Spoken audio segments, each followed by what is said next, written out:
Welcome everyone to the ForthOS 2020 meeting of November 2023. We are very happy to see Chuck Moore with us in this meeting, and we wish him well. And we were very happy to see also Bill Ragsdale with us and many other friends. Chuck, do you want to say hello or something to us?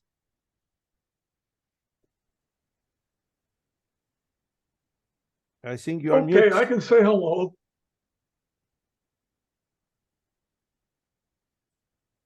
So everyone. Hello, Chuck. Welcome. Yes. Hello. Right. Thank you, Chuck, for everything you've done. And then we continue with the meeting, and we will probably chat a bit later with Chuck.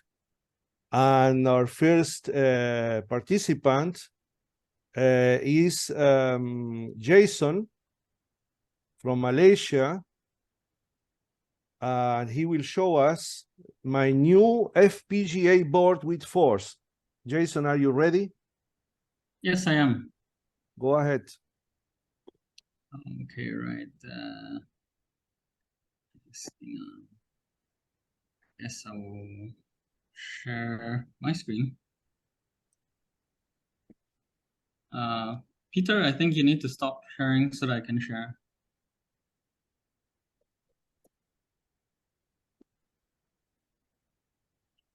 Okay. Well, there's been a lot of talk about FPGAs recently. We had quite a few sessions with Klaus, different Klaus, and let me share the. I'm gonna share the whole screen.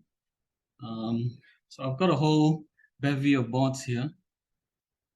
A lot of the FPGA boards that we've seen, we've seen quite a few, but they're actually quite pricey, right? And it brings up the question of, okay, if you're gonna spend $50, $70, $100, is it going to be worth the while, right?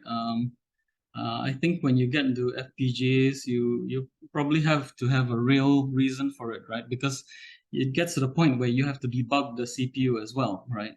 Why use an FPGA? You might want to have a CPU with particular capabilities like peripherals or something. But that means, debugging the CPU as well as your application, right? And possibly the Forth as well, because you probably have to customize your Forth to that soft CPU. But anyway, if we look here on my screen, oh, hello. Yes, we'll just move the cat out of the way. Right, thank you.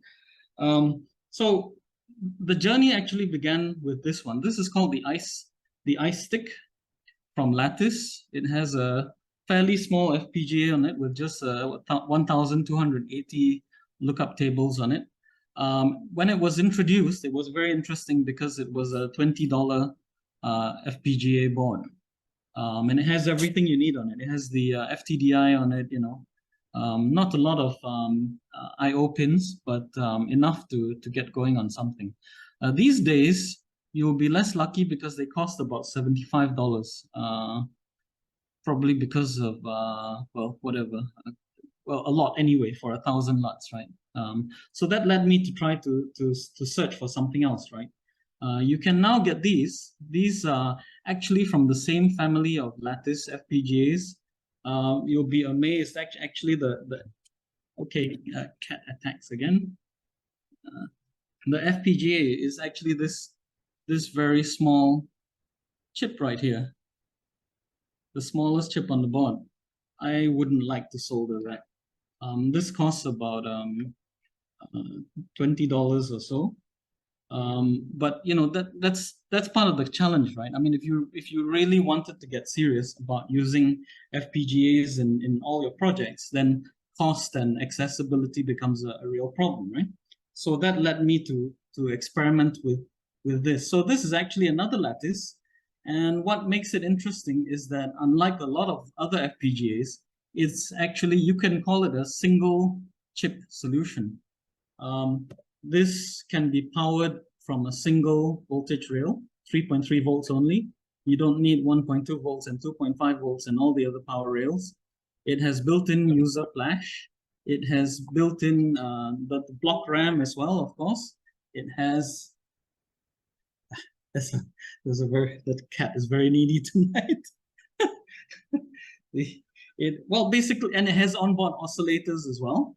So literally, you have your own program storage, user program storage there. You've got the oscillators on board, and I had this going for a while. This was my proof of concept that ran on a breadboard. I haven't got the breadboard set up anymore.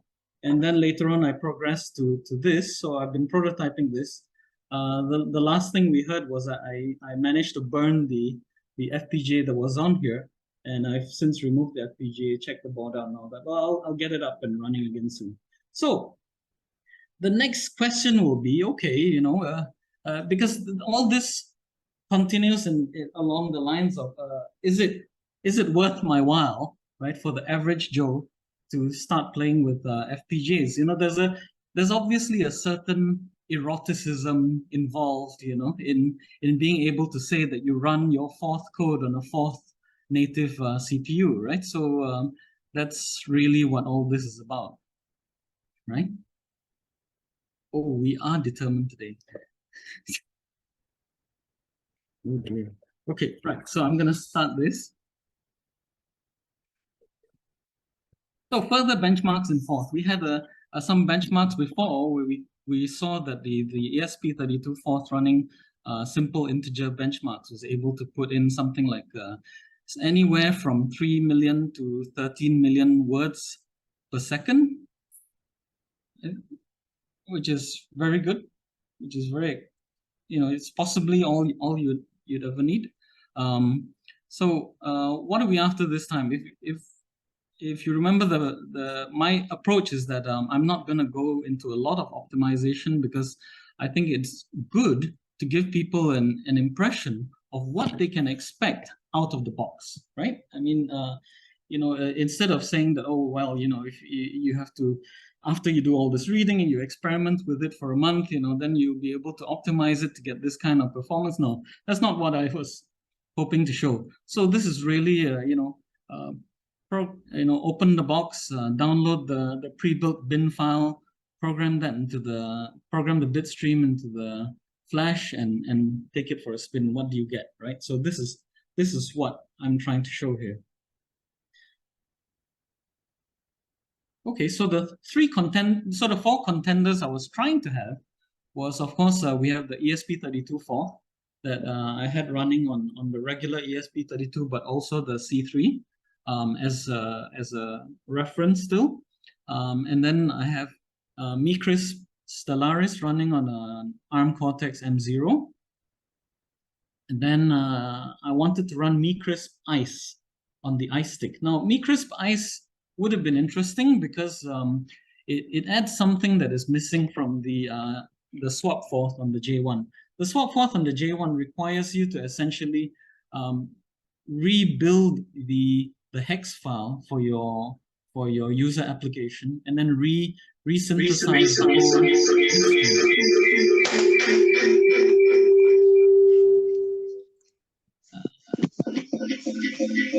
Okay, somebody might have to mute the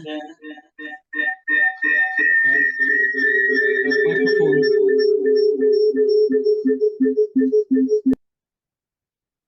Yeah, thanks. So but Mecrisp adds its own instead of replaces SwapForth with Mecrisp, and adds in a bunch of commands, erase, load, and save. So erase, load, and save basically adds in the runtime updating of the user flash area that we were all looking for, right? I mean, this is one of the problems that we've always had, with the other FPGA implementations of Forth, that essentially you had to rebuild the whole bit stream just to integrate your custom user code, right? So Mecrisp is promising, and it does, in fact, it does do that, but unfortunately, I couldn't get any form of loop to complete. It will hang after the loop. So at this point in time, I'm still looking into that issue. But instead, what I've done is I'll show some results from running the J1A from James Bowen. So both the ARM and the J1A are running at 48 megahertz in this case. And then how did I do the timing on the J1A SwapForth? Actually, James provides a hash time command in the Python shell, which provides a millisecond level timer. The resolution claims to be millisecond. To be honest, I always see it give results in the multiples of tens of milliseconds.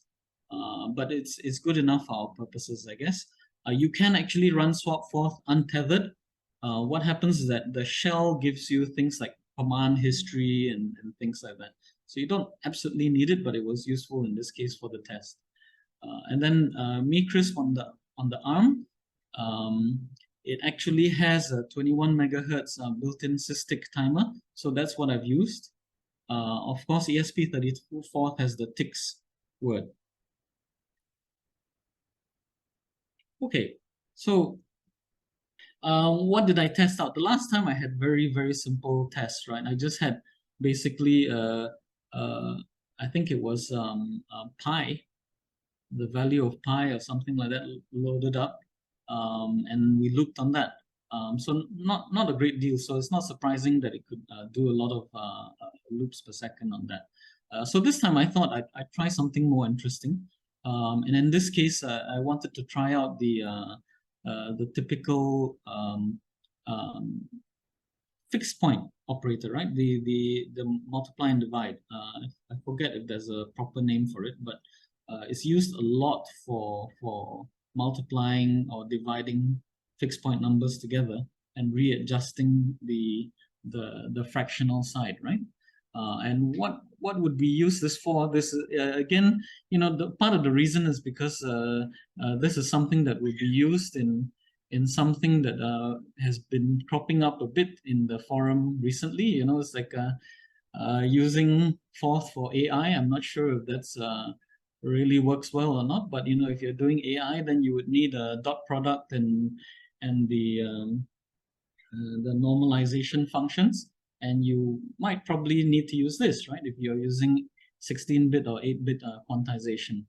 Other possible benchmark candidates might have been the prime sieve or so on. But in this case, what I've done is I've implemented the Newton-Raphson square root search, a non-recursive version, because I didn't want to have an unpredictable number of iterations, right? And in fact, anyway, at Q8, fixed point resolution, the result converges quite quickly anyway. After about 2 or 3 iterations, the result will converge on the final number.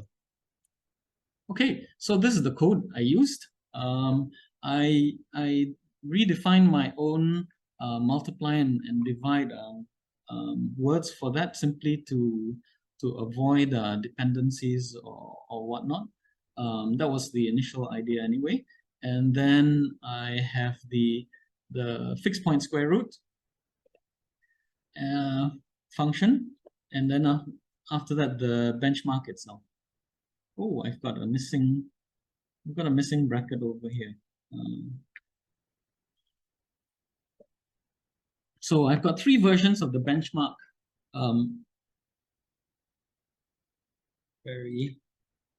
I've got 3 different versions of the benchmark. And actually they're all the same. The only difference is providing the different code to do the timing on the different platforms. Yeah. The last one being, of course, using the SysTick timer register locations for the ARM. Okay. So now one thing that has already cropped up is that because of the use of the multiply and divide operator, // yeah, // Okay, thank you. // operator. it sort of it highlighted a lot of differences between the different microcontrollers being tested here. As in, does it have hardware multiply or divide and so on, and that had a huge effect on the benchmarks, as you'll see in a bit. There's some nuance to it, basically. So that's a bit of interesting things there that you have to take into account if your application needs a lot of multiplies and divides. And this is just to restate what I used and the versions that I used. I tried Mecrisp+Ice 2.6C ND, but neither of those versions would complete a loop. So I don't know what's going on there. I haven't had time to study the Mecrisp sources yet, but SwapForth does it nicely.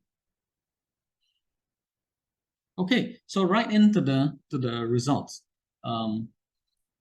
Nothing for Mecrisp+Ice, but J1 SwapForth turned in basically 6,410 iterations per second. Right? Oops. J1A SwapForth turned in 6,400 iterations per second, while the ARM turned in 2,500 iterations per second. So quite a lot slower. And ESP32Forth turned in monster values of like between 55,000 iterations per second for the C3. Not really surprising given the lower clock speed, and 82,000 iterations per second on the Tensilica version, running at 240 megahertz. And if you switched to using 4Next instead of do loop, it would give you another 8% on top of this to bring the figure up to 89,000 iterations per second. So yeah, this is a bit surprising. I would have expected the ARM to do better, but you have to remember that this ARM, I believe they have the M0+, they have multiply instructions, but they don't have divide instructions. So all of that would have been done in software, and it comes down to how that person implemented it. And it in all cases, the / operator tends to, if I'm not mistaken, tends to use double words in between, right? Otherwise, the result simply would not have come out right. So that would have been a factor as well, because in the middle of it you'd have twice as many operations as otherwise. Okay, so we mentioned about some of that nuance, right? Now, if I got rid of the multiplies and divides, right, and changed it to basically adding an array of two numbers, basically, or just adding two numbers together, then the number changes drastically, right? All of a sudden, the ARM is able to do 3.5 million iterations per second. And the J1 is at about 1.96 million iterations per second.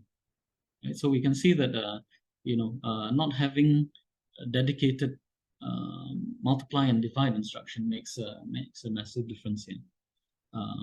And that comes back to the whole question about FPGAs, right? These are all small FPGAs, and so you wouldn't find a very rich instruction set on these ones, right? So both the EP16 from Dr. Ting and also this J1A have a very limited instruction set. I think Peter was saying that the EP16 doesn't seem to have shift instructions on it. Which will complicate some algorithms, right? The shift instructions are operations of the assembly language of the EP16, but they are not present on the eForth. I see. Interesting. Okay, so there you have it. it becomes a situation where number one, if you ESP32Forth rocks is one thing, and if you were to choose your application, choose very carefully. Be careful of M0s. They might not. They won't perform very well if you have a lot of multiplies and divides, and you get a sense of what the FPGA soft forths can do. But bear in mind another thing though. So what happened here? Both the M0 and the J1A were running at the same clock speed, right? And they essentially both running machine code because the Mecrisp on the M0 is compiling into ARM thumb machine code. But the ARM is pipelined, so whereas the J1A is not.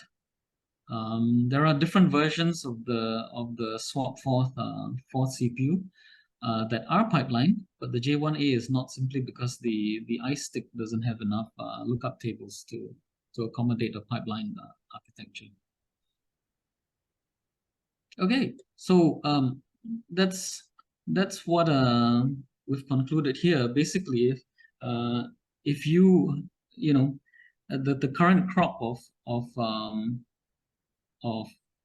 FPGA soft CPUs, other than perhaps Klaus's microcore, don't handle complex computations very well. But if you're just operating on standard I/O, simple manipulations, occasional multiplications, and all that, they'll do quite well for you.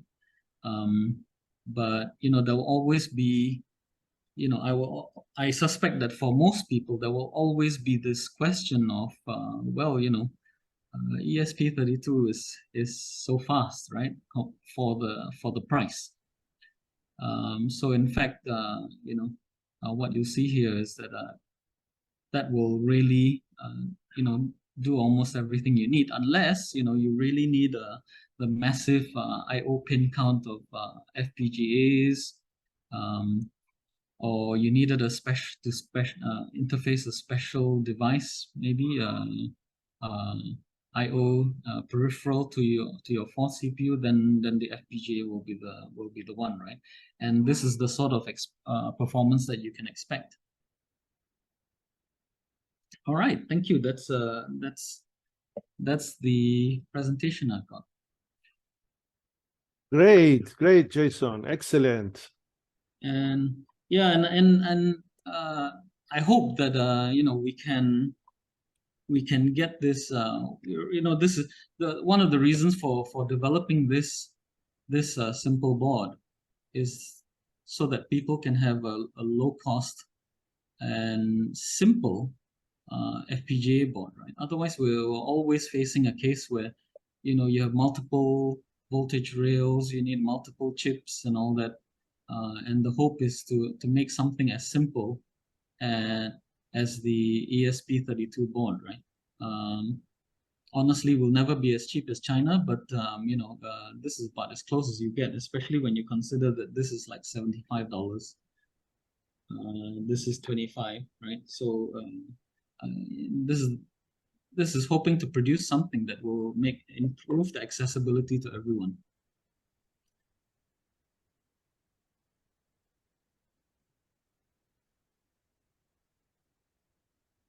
Anybody have any questions? These numbers are impressive. I don't know. Probably we should make in the next meetings new benchmarks. Show other benchmarks, not only. Francois has a question. Go ahead, Francois. Yes, Jason, did you try to normalize this with respect to power consumption? No, I haven't yet.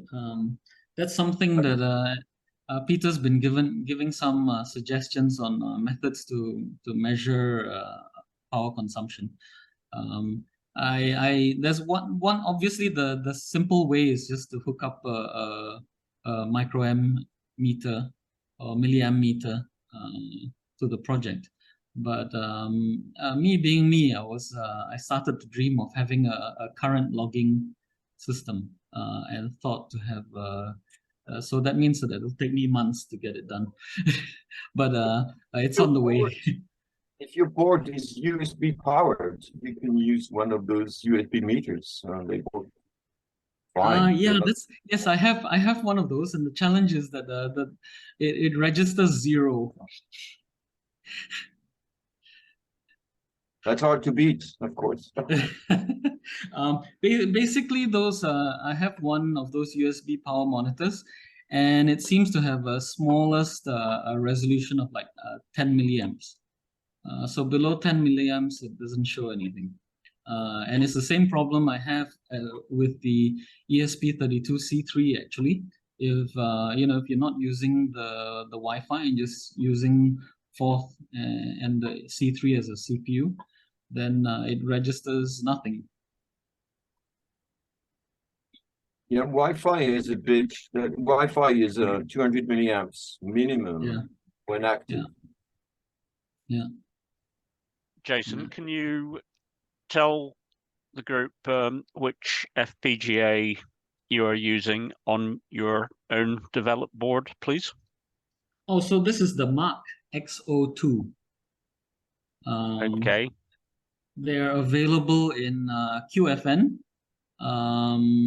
Yes, I did have to go through a few rounds to get this soldered on with no shorts. They do have them in VGA and QFP packaging as well. So 100 pin and 144 pin. They have them all the way up to 7,000 LUTs. They've got versions that require multiple voltage rails, but the HC variant will give you the single voltage rail. I can pull it up on the. Jason, would you be able to put a link to maybe the data sheet in the comments section, please? Yes, certainly. Thank you. It doesn't have multipliers. RAM is not huge, but it does have a built-in SDRAM controller.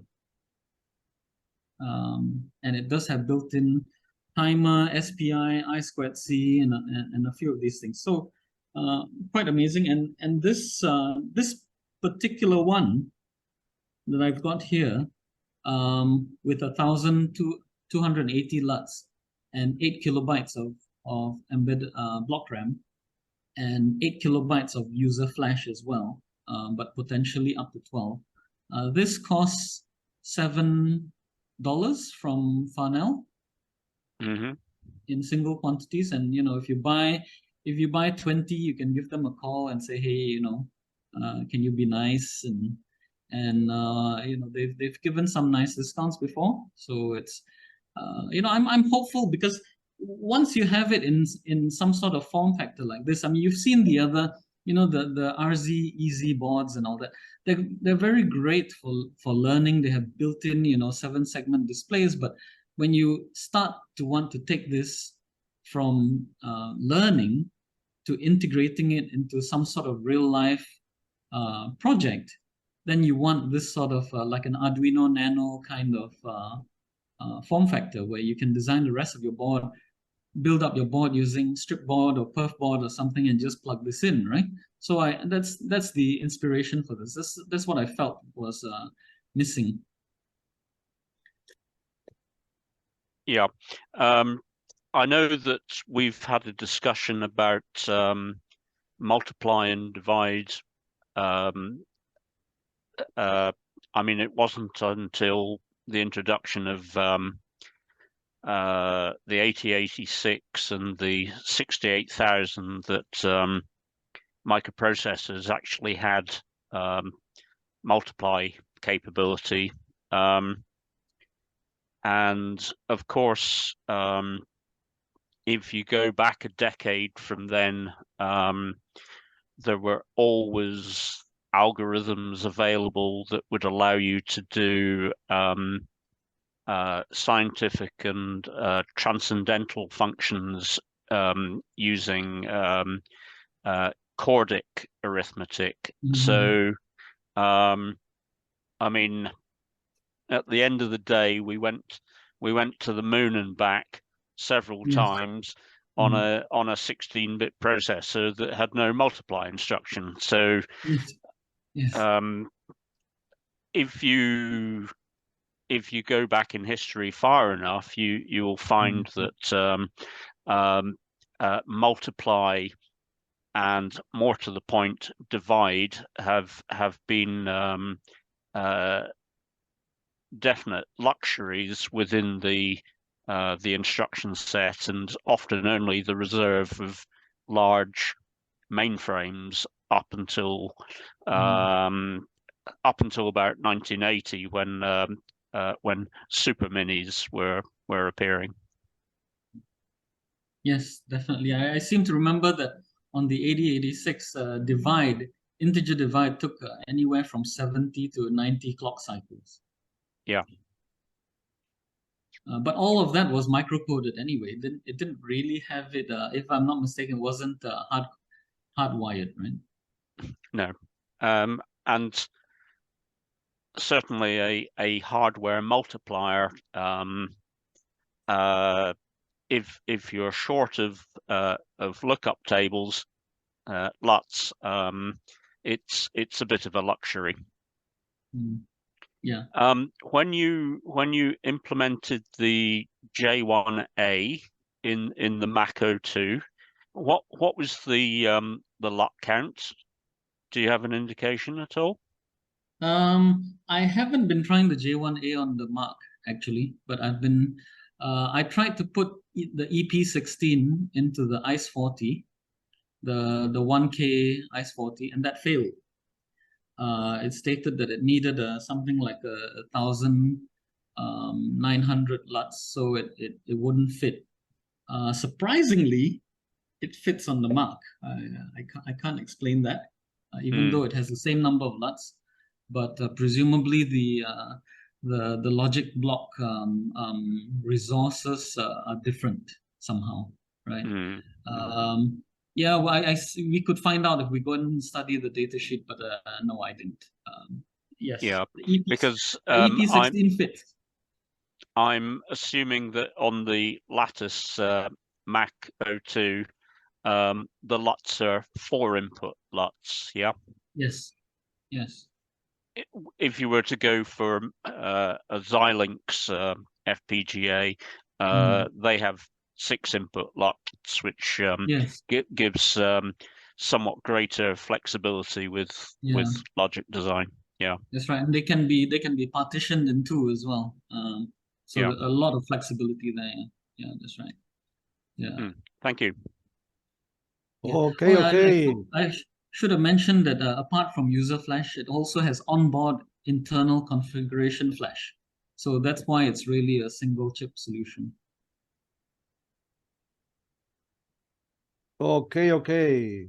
We continue the meeting with our next participant, which is Cornelius. Are you there?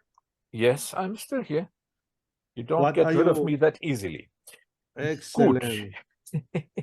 Okay. We are going to step from the glorious present into the glorious past. And we are going to take a look at an older system that Keck should be familiar with. And it is going to be this little puppy. This nice little rectangle that you're looking at here is a Novix 4016. The whole thing is an EB1 experimenter's board, which was sold in the mid-80s, like 85, 6, 7. I forgot, I slept since then. From ForthOS in Germany. Board layout is fairly simple. This is almost original. With two replacements. We have the CPU. We have a little gate array logic for memory decoding and a couple other things, a TTL to plus minus 12 volts for the serial port. Serial port is here in the upper left corner. We have 2K by 8-bit static memory chips for both the data and the return stack. We have 32 kilowords of main memory, and we have the firmware into EEPROMs, and these two EEPROMs are the only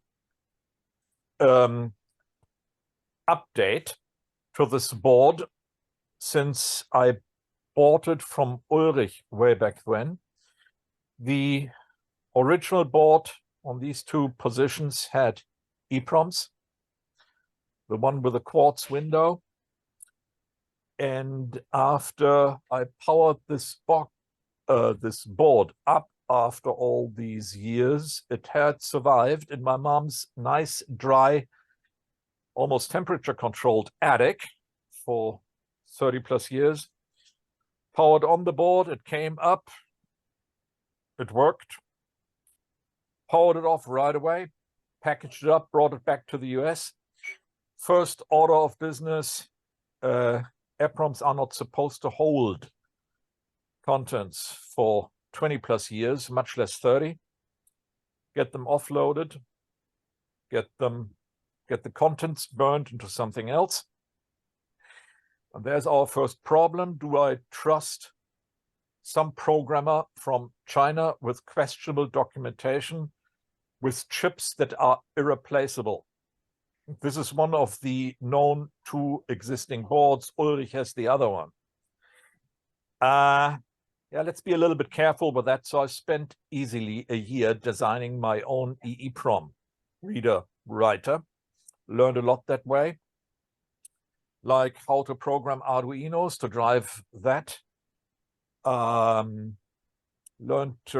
how to read chip timing diagrams. Those are fortunately easy.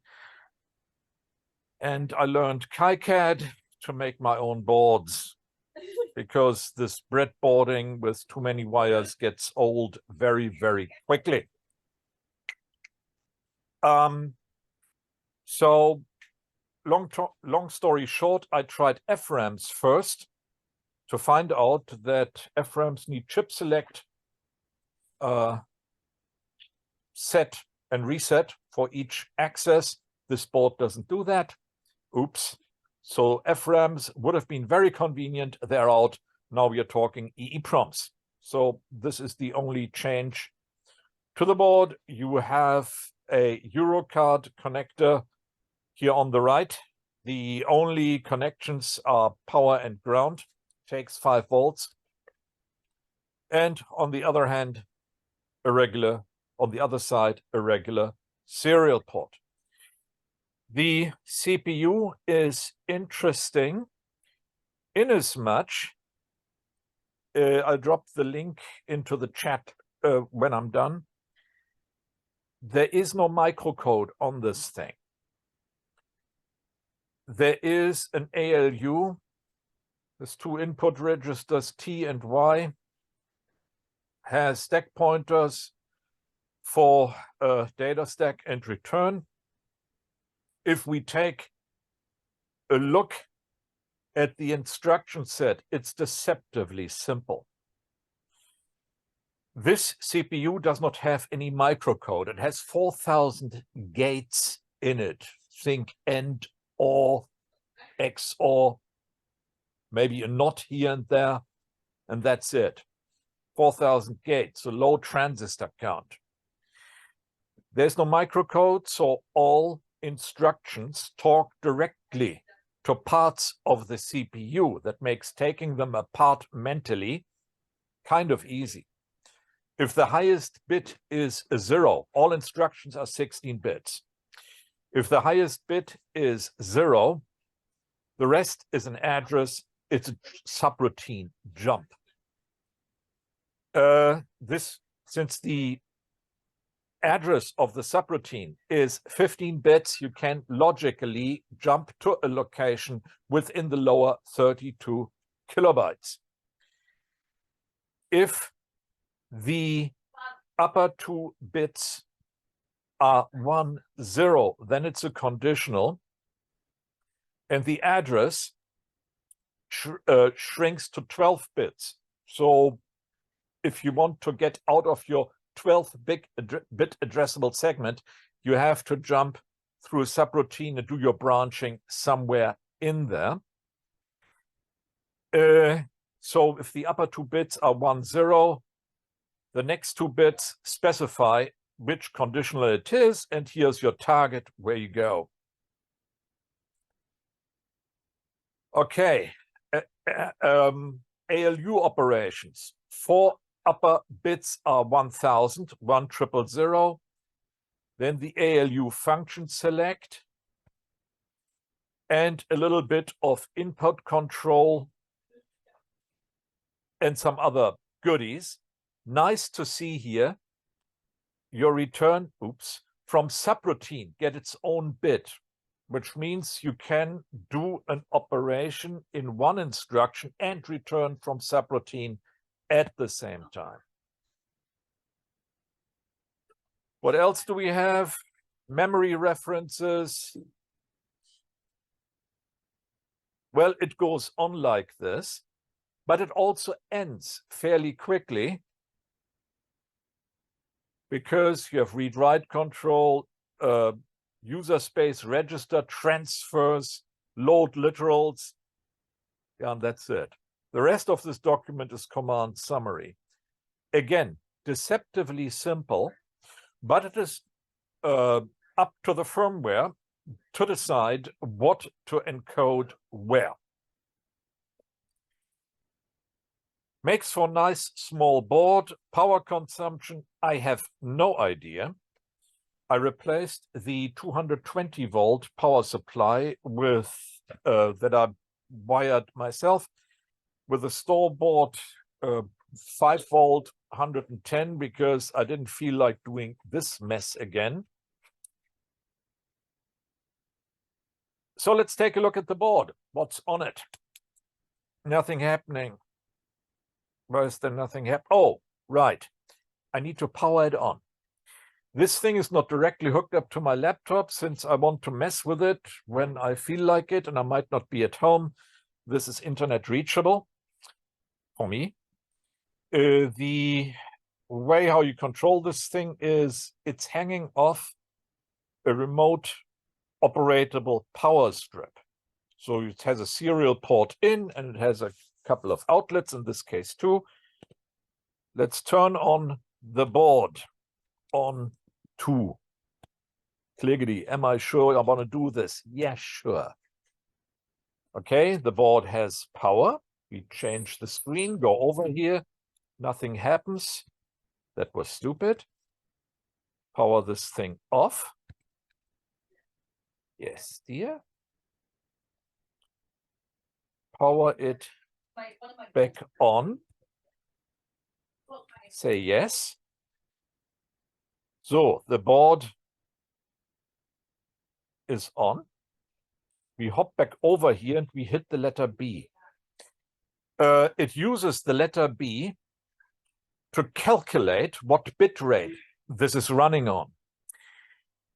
Remember, you didn't see on the graphics, you did not see any kind of UART. There's no chip here which directly drives a serial port.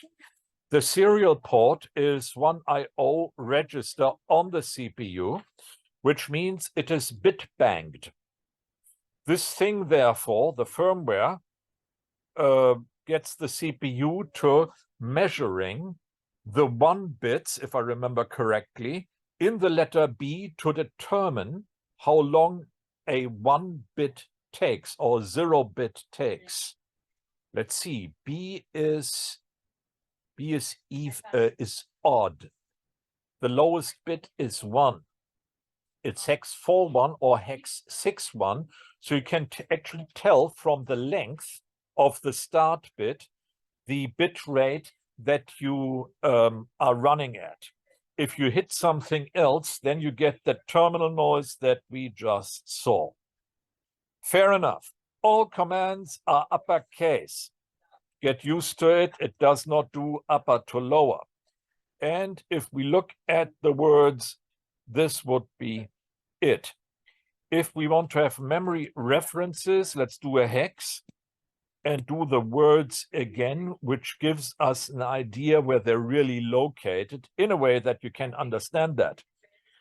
All the firmware words start at address 1002, that's hex. That's your second block of 4K in memory. The way this works is that when a Novix wakes up, when the CPU wakes up, it starts to execute code at address 4K. So the way this works so that you can add words is that at startup, the firmware copies itself to memory. The way that works is that courtesy of our little friend, this gate array over here, if you read at startup, the read commands go against the firmware, against the EEPROMs, or in this case, the EEPROMs. The write commands go against, they go against RAM. Once that's done, one bit gets flipped and the EEPROMs disappear from view. They've done their job. They booted the board. The board is now available, and since we are reading and writing against RAM, we can add words. This is CM4th, unchanged, unmessed with, still the same as it came from the factory.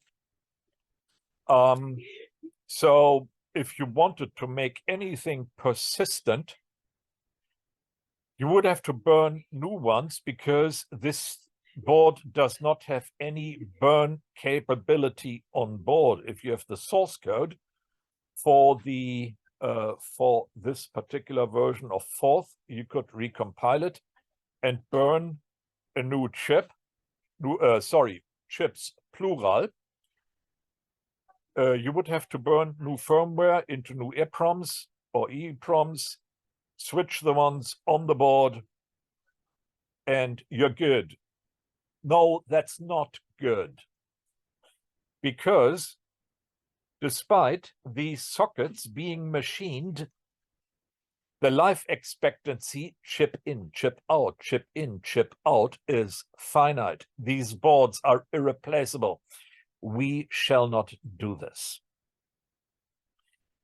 If I had a newer board, and many of them, and many CPUs, I might feel tempted, but not like this. Anyway, so how do we get code into this thing? Well, this is CM4. It has an idea, or it has a concept of serial disk access. The way this works, and yes, I'm really sorry, what I'm now going to show you is going to be C code, because that right there works pretty much on any Linux box that you can lay your hands on, and I'm a great fan of making things work without loading endless tool chains. This is pretty much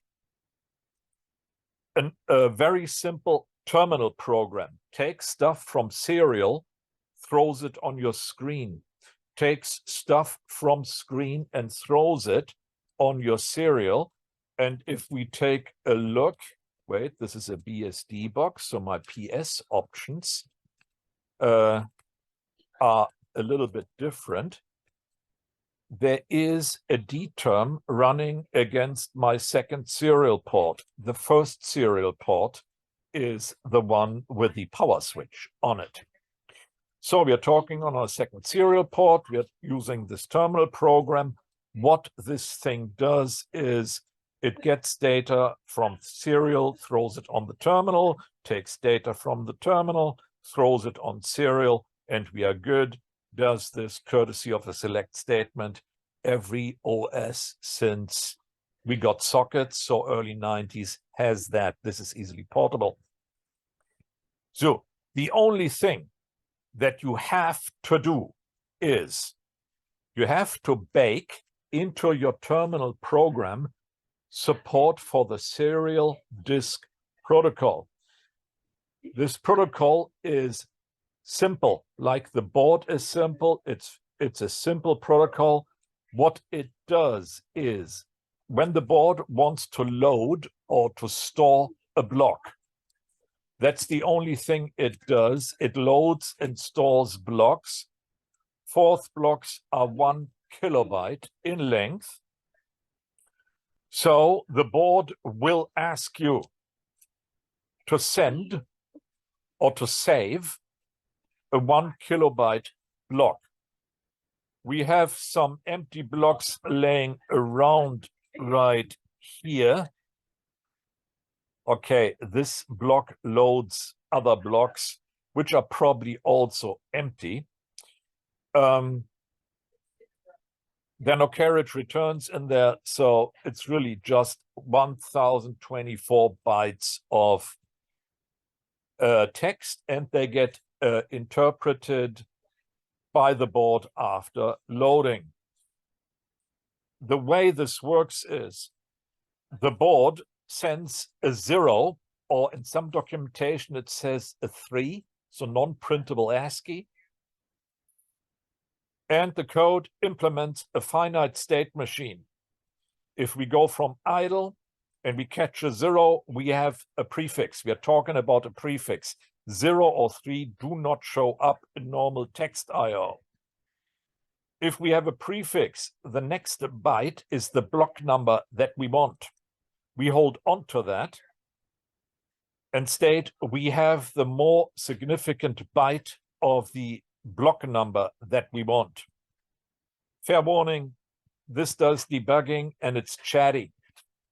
If we have the MSB, the next byte coming out is my lower part, the lower 8-bit of the block number. If the block number as a whole has its highest bit set, this is a write operation. Otherwise, it's a read operation. The block number is always the remaining 15 bits. If it's a read, I then load a block into memory if it exists. I open the file, read the file, and send the file as one big chunk into the serial port. If I could send that, this is cool. Otherwise, if it's a write operation, I catch the next 24 bytes that come out of the board and I write them to disk. Fair warning, there is no flow control. If we take a look at our connector, we have 3 wires coming out of that. There is no flow control, none. Control S and Control Q, X on, X off, are not supported. There is really no flow control. So if you rig your own with this protocol, make sure that your host, which is driving all this stuff, is snappy. This particular host is an old FreeBSD, is an old Dell GX1 that was state-of-the-art end of the 90s, probably has a 700 megahertz Pentium CPU clocked at 400 or 700 megahertz Pentium single core. Yeah, period. That's it. It will be able to do 9.6, probably also 19.2, but this is an older CPU on an older OS. So 115 kilobit might be pushing it a little bit way too far. So let's not do that. This is conservatively clocked at 9.6. Good. So what else is there? Oh, yeah. Editing capabilities in Forth may be a little bit, well, limited. And while nowadays everybody speaks Xterm or Linux, or if push comes to shove, VT220 or ANSI, back in the day, you had a boatload of different terminals and therefore different support codes. So loading the equivalent of termcap into a Forth board is prohibitively expensive, and we shall not do that.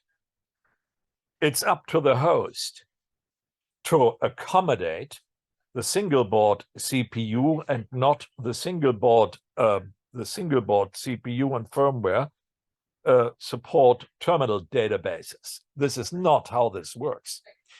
Therefore, I've taken the liberty of adding another file format, this which ends in Forth, and this is a regular text file. We can load this into a regular text editor, whatever floats your boat. The only things that you have to watch out for, please not more than 16 lines.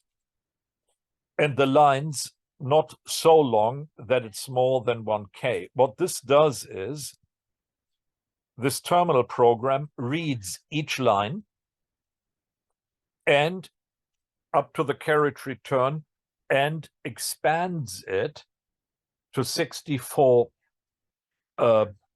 bits and bytes and shoves that into the serial port, which means you can edit this with a text editor, as long as you keep in mind that you please do not get the lines too long, takes this stuff, shoves it into the board, and we are good. Let's demonstrate that. We are still alive. We do a 36 load, uppercase, uppercase, uppercase load. We do a 36 load. This now tells you what was happening. In main, it saw an escape, or it saw an 03, so hex 03. Changed, that triggers the finite state machine, says we are in state 1. Next byte comes in, we change to state 2, we have a block number of 0. We have a, did I do a hex on this thing? Yes, I did a hex. That was dumb. Let's try this again. Let's run this in decimal, uppercase, please.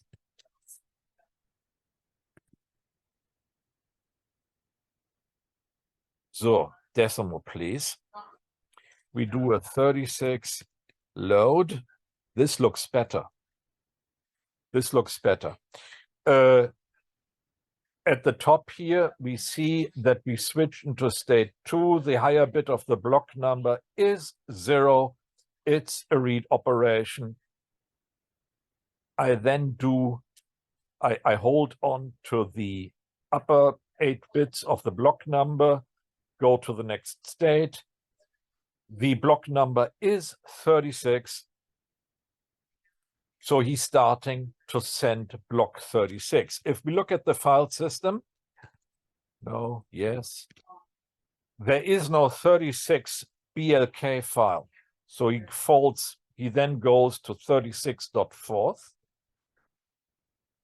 sends you what he's seeing, it shows you what he's going to send, sends this line by line, expanded, so that we don't violate block format. Remember, we are running with default firmware. This done sending block 36, took no time at all. It's to be expected, 9.6 kilobit back to back, shouldn't take much time. And comes back with, okay, so the read operation is no longer pending. We are good. We do a words, and lo and behold,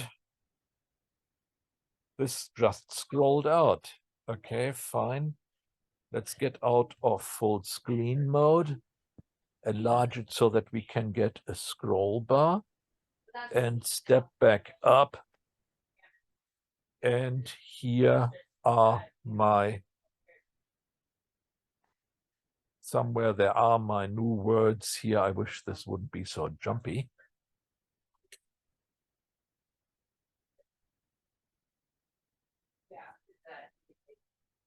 So, yeah, there they are. We go up just a little bit, line by line by line by line. And here are the words that we saw in this fourth file. They have been compiled into the lower 4K of memory where compilation starts, where compiled code gets deposited from the get-go. These bits of code, especially this memset, they originate from the attempt to load and store blocks properly, so that you can make sure that loading and saving of blocks targets the correct area in memory. There are two buffers, and memset are used that to overwrite these buffers with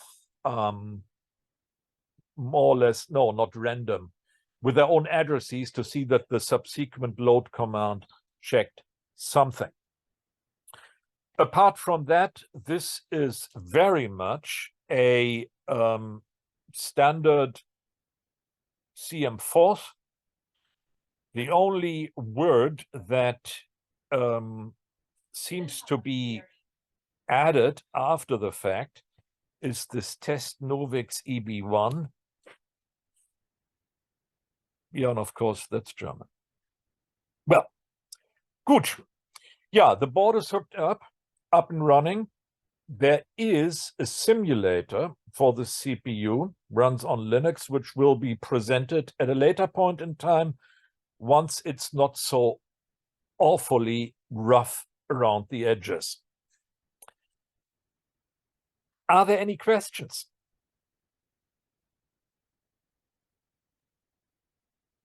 I have a remark.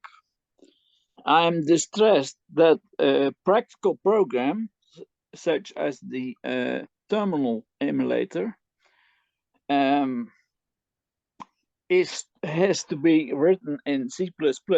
I think I could do it in C-iForth, but not in G-Forth. Correct. The reason why I picked that, remember, I said at the beginning, I like my stuff, I like my code to have as few dependencies as possible. The idea is because if I want to support this, and I bet there will be questions later in life, if I want to support this on as many hardware platforms as possible, having the environment coded in C, there's not even C++, the CPP is a misnomer that, well, we'll explain that when it will become obvious when we get to the simulator, because this is where this was taken from.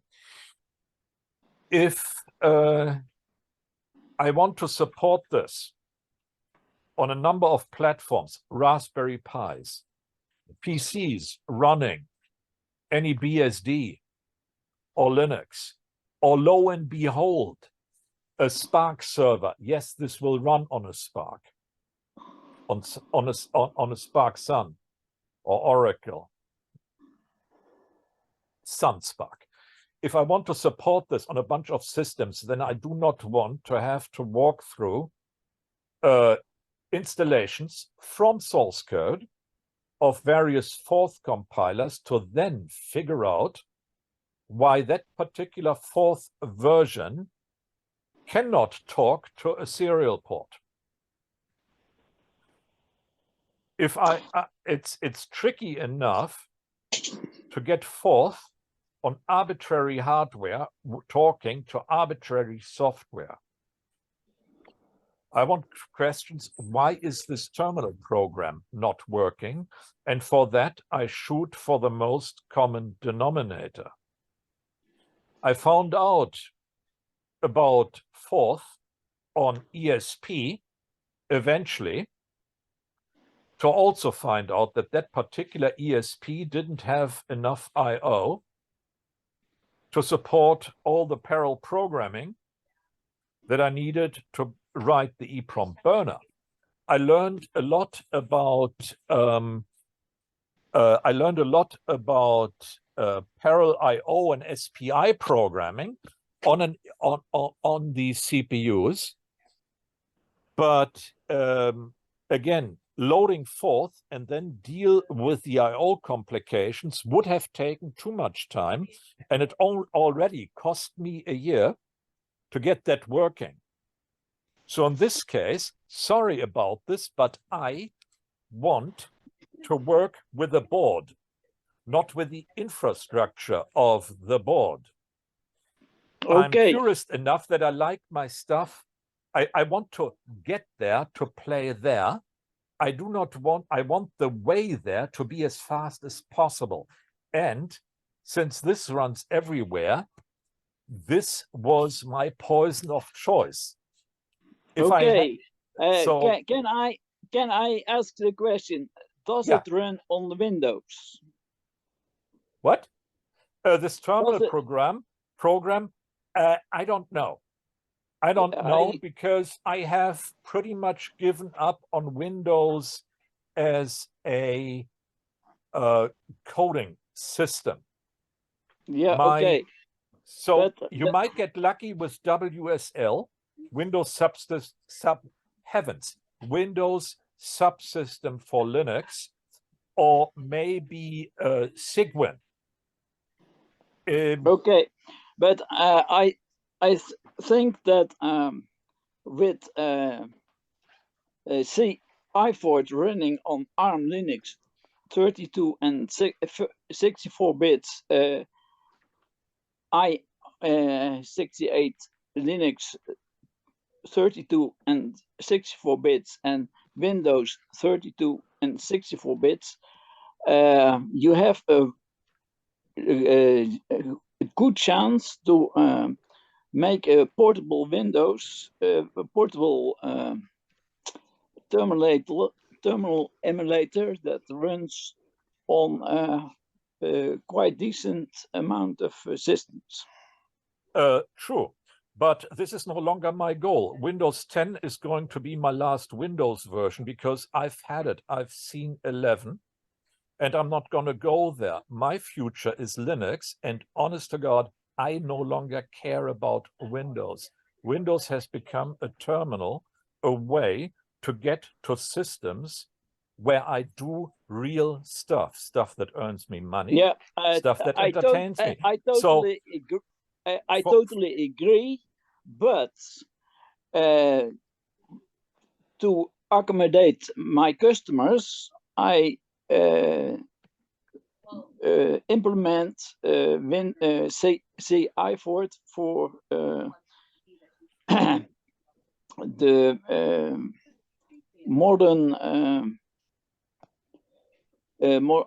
modern systems, and in effect, the most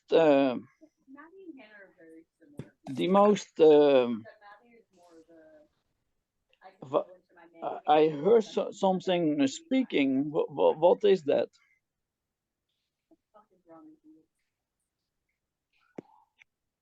So Okay. here's the thing. Here's the thing. It depends on your requirements. You have Windows customers. I don't. I have a requirement that I want to talk to this board, and maybe others that do the same protocol. That's my requirements. I don't hook up this thing directly to a Windows PC. I hook this up to a Pi or BSD box, anything that I can easily get a serial interface on, and that runs Linux. It depends on your requirements. It would be great if you could take that source code and make it run on Windows. Be my guest. I can put this out there. Have at it. Wear yourself out. That's not the problem. My problem is, or the issue here at hand is, we have our requirements that we want to get fulfilled. In my case, I've not had Windows customers in decades. None. My stuff is Linux. Is Linux, is Solaris, is BSD. That's what I work with. That's how I make my living. So excellent. Yes, excellent. So others are welcome to run with the code. It's all open. Have at it. If there's a fourth version eventually, cool. But there is none, because that wasn't my goal. So I take the challenge to port it for say iFort. So probably this is a good offline discussion to port these great programs to all the platforms that we envision. Well, I think we need to look a little bit at the schedule and see that we come to our next speaker, which is, as my understanding, is Virgil. Virgil, are you with us? And can talk again about DUSKOS exciting news? Yes, I am with you. Sure. So, hello. Yes, one moment, Virgil. A big applause for Cornelius, please. Sure. Cornelius, thank you Thank so much. you. Great work. It was fantastic, fantastic. And now with Virgil, continue. Yes, so hello. This is my second presentation about Dusk, a multi-installment presentation. So, and first of all, I wasn't expecting Mr. Moore to be there, so I'm honored and also a bit nervous about this, because I have a very high opinion of you, Mr. Moore. So, without further ado, let's go. So last time I told you about immediate mechanics and two semantics in Dusk, and today I'd like to tell you about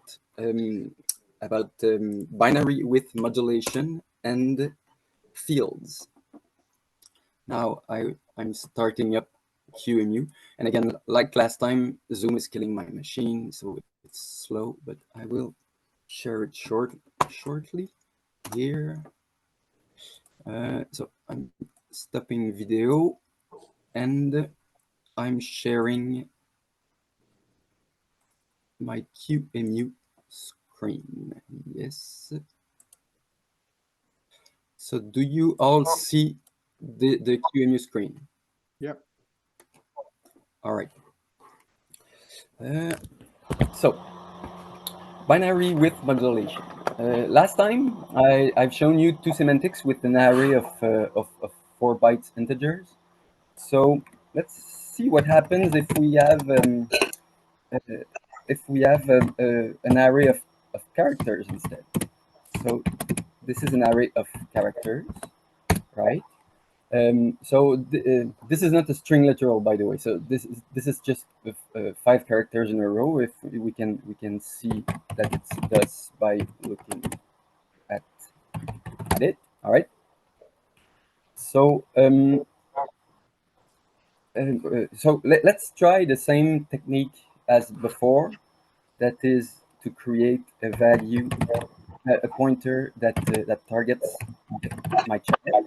So this is a pointer, and let's see what happens if we use 2 fetch plus and PTR. Well, that doesn't work because it reads 4 characters, so the HDLD and the HDE and the 2 other hell. So we're in hell. So that doesn't work. the way that it works in Dusk is with what I call binary width modulator. So I will rewind my pointer, and I will instead do 8-bit to fetch plus PTR. And then what happens is that we fetch only 1 byte because I've called my modulator, which is called 8B, and then it modulates the word that follows it. So this, of course, works. We can compile this. So if I compile 8B to fetch plus PTR, no, sorry, what I wanted to do was. Is there someone speaking? Sorry, is there a question? Okay, I'll continue. So we can see that this works as expected. It's a way to iterate over our character array. And what's going to be interesting is as we will disassemble this. First, I'll load my assembler, my disassembler. All right, and I will disassemble this word. So for those of you who were there the last time, you'll notice that the disassembly listing looks a lot like the 4-byte version. That is, here we have a do. Those 2 lines are a do, and then we load the address of PTR of the cell. Ja, jag skickar över länken till så funkar. Shit, tänkte jag inte ens på. 2 generationer nyare, 4 och 5 kostar den. Jävlar. Så den är skitbra. Nice. Batteriet verkar vara lite bättre också. Är det en sån jävla... Ja, men den använder man ju aldrig. Ja. De använder man ju aldrig.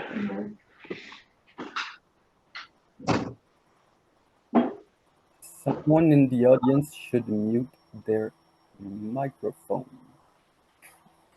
Anyway. Well, so can the host mute it? Anyway, whatever. So what I was saying is that, so there's that pointer, and we load the address of the cell of PTR in EAX, and then we increase. So the last time it increased by 4, now we increase it by 1 because we're in 8-bit mode. And then instead of doing a regular 32-bit indirection at this place, we have move as Z. Now my disassembler only has 4 chars for the operand, so this is why there's no O bit between the M and the V, but the instruction is the I386 move as Z, move ZX, that moves an 8-bit memory into an 8-bit register and then clears the rest of the 32-bit register. And then we call emit and return. So that's very similar to what we've already seen, but it's been modulated. So why do this instead of having something like 2C at plus like you would naively implement? Well, the thing is that there's a lot of those words because there's the 2 semantics, but then there's also the regular fetch, and then there's the plus store. There's a whole lot of words that have to be multiplied, and on top of that, because Dusk is a 32-bit OS, then we'd have to add also a W at, and then a 2W at fetch plus and stuff like that. This would pollute the namespace a lot. So the binary width modulator system is mostly a system to reduce namespace pollution, and on top of that, it has a little some little other benefits, but it's mostly about namespace pollution. Now it's easy enough to create a new 8-bit modulable word. For example, we have here a word that just prints 32-bit, and so this is a regular word, and if we want to make it modulable, we use a word that looks a lot like the word column compiling that I've shown you last time, but instead it's column 16b, which come and grafts a bit of code onto the current word. So here we have the same thing for 8b, right?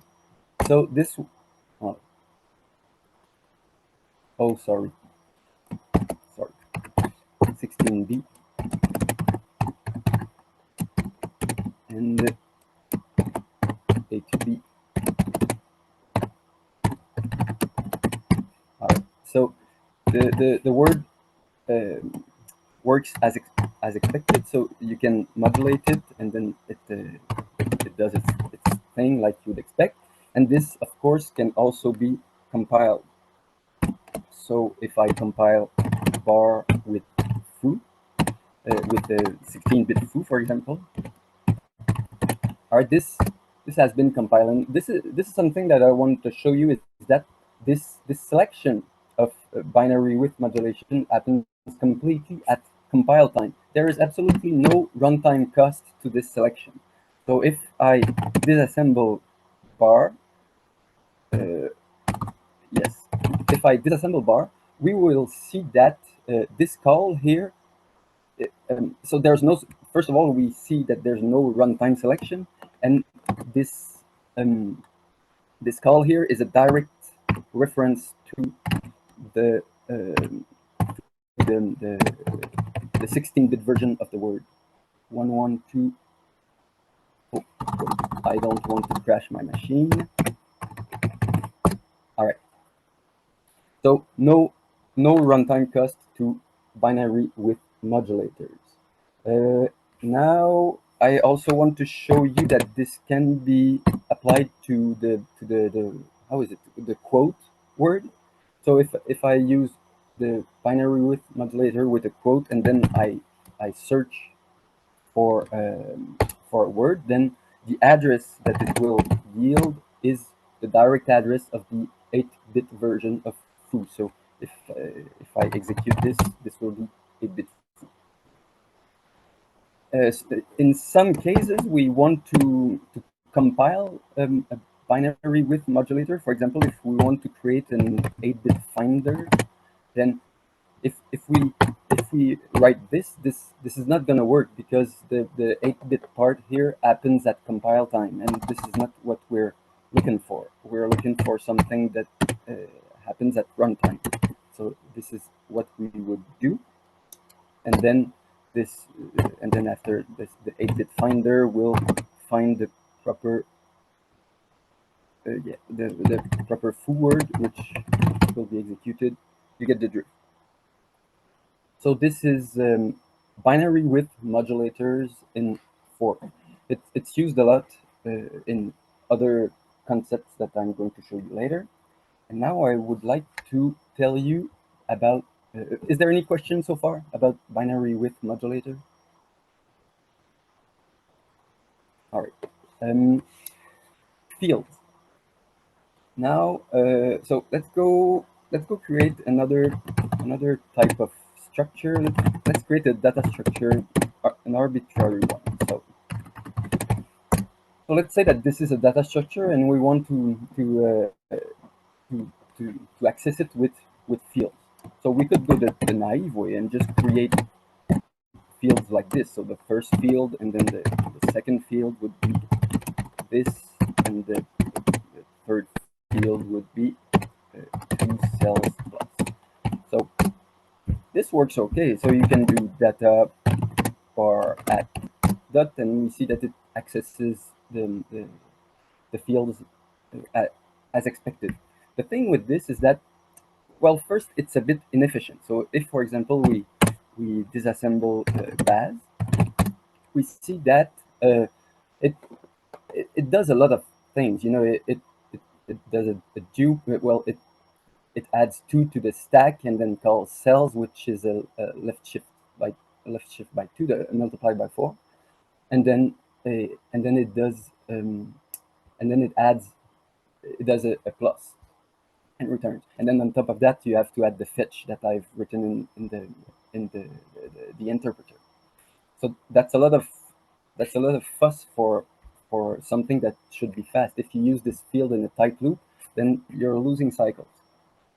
So one way to go would be to use one of the words in Dusk, which is called the adder. For example, if we want to recreate Baz with the adder, it would be 2 cells adder Baz. So this is the equivalent of the other word that I've created, and we can see that it is. And if we disassemble this, then it's a lot more efficient, because we see that all it does is to hard code the 8 that it will add to top of stack, which is much faster. But then we still could go much further than that, because we could apply 2 semantics to fields, which would be great. This exists in Dusk, and it's called fields. And fields works like this. Fields. So fields, what are fields? It's 2 semantics applied to an offset, which is applied to a base that is supplied at runtime. So that's the description of fields. So it works by first initializing fields. The dollar sign in Dusk is a convention for initialization. This is what I mean by dollar sign here. So we initialize field to say that the field we're about to create will begin at offset 0. So we create our first field, second field, and third field. So this is this is not the equivalent of what I've created before, because 2 semantics apply to them. So for example, if I do data to then I don't need to add the fetch there, because it's like a value, but with an offset applied to it. So data that we have it. All right. So I could also do data to 1 plus bar, and then we would see that data bar has been. We see that the field has been increased. This, of course, works when compiled. So my word, what is so data to 1 plus bar, we will see that it works as expected. So if I call my word, then I can verify that it does what we expect. If we disassemble this, we see that my word is very efficiently compiled. So we first call data to have our base in the top of stack, and then we add with a native i386 instruction, we add 1 to base plus 4, and then we drop our base and return. So you can't. I don't think you can get much more efficient than this with regards to field access. Now, maybe you're asking yourself, oh, wow, this is great, but wouldn't it be great if we would combine this with binary with modulator to have fields that are not only 32-bit, but also 16-bit and 8-bit? Of course it would, and it is, because it exists. So let's play a little bit with those fields and create 16-bit fields. For example, Fulo. I call this Fulo because now with the I need to go back here. Fields. I call this Fulo because I've rewinded my fields to the 0 offset, which is so I'm over foo here, and this is the low part because i386 is little endian, so this is the low part, and this would be the high part of it. So these are 2 new fields that are 16-bit. I can access them, so that foo low dot, it's 42, that foo high dot is 0.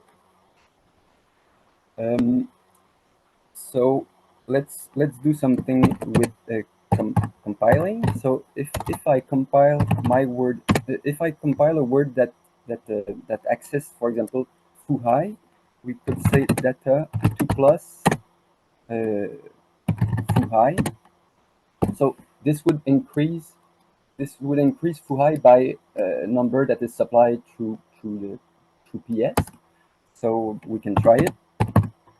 My word, and then what happens is that if we access our whole field here, we see that, well, the low part is still 42, but the high part has been increased by 3. So it does as expected. And if we disassemble my word, then we see that it's pretty efficient too. So it still calls data, and then so data is right at this point. Data is on top of stack, and the three that I supplied here is on second top of stack. So what we do here is that we move the second top of stack into a temporary register, EBX, and then we shrink PS by 4, and then we perform a 16-bit addition to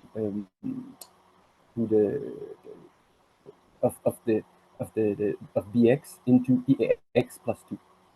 This is something I forgot to tell you, that my disassembler is a bit special. Its convention is that square brackets are for 32-bit indirection, round brackets are for 16-bit indirection, and curly brackets are for 8-bit indirection. So this is it. This is what I wanted to show you today, and I don't think I have the time for anything else. And I will take questions if you have any. I will stop sharing.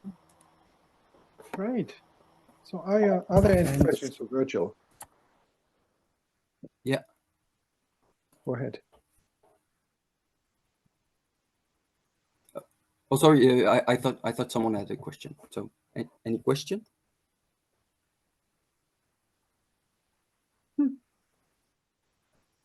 All right. Later, maybe later. So you can use the chat to ask questions to Virgil offline if you encounter any issues and have some questions while thinking about it. So we proceed to our next speaker, which according to the schedule is Klaus. Klaus, ich freue mich sehr, dass du da bist. Thank you very much that you are here with us. Thank you to Virgil also. Thank you, Virgil. Thank you, Virgil. Okay, I want to talk about editor, but before I show you a little history, I'm now working with Forth since I think 37 years, so very long. My first contact with Forth was on a small calculator, which is used for a measurement system. But maybe you know also some other boards. For example, I use NC 4000 also for a measurement system as an sequencer for the 100 kilohertz ADC converter. Later, we moved to the newer one because in 1992 we worked together with Harris, and so we developed the RTX 2000 boards with my Forth on it. And I developed this Forth in parallel on PC, on Z80, on 8051, and so on.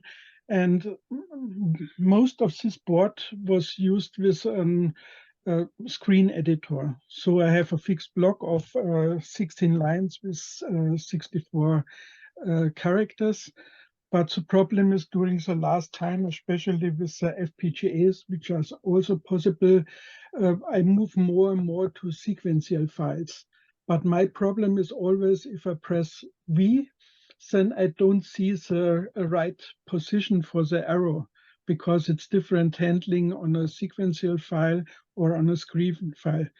Maybe as an information, these are very small boards coming from Trends in Germany, which has Max 1000 and Cyclone on it, and it costs in a range of 30 to 70 euro.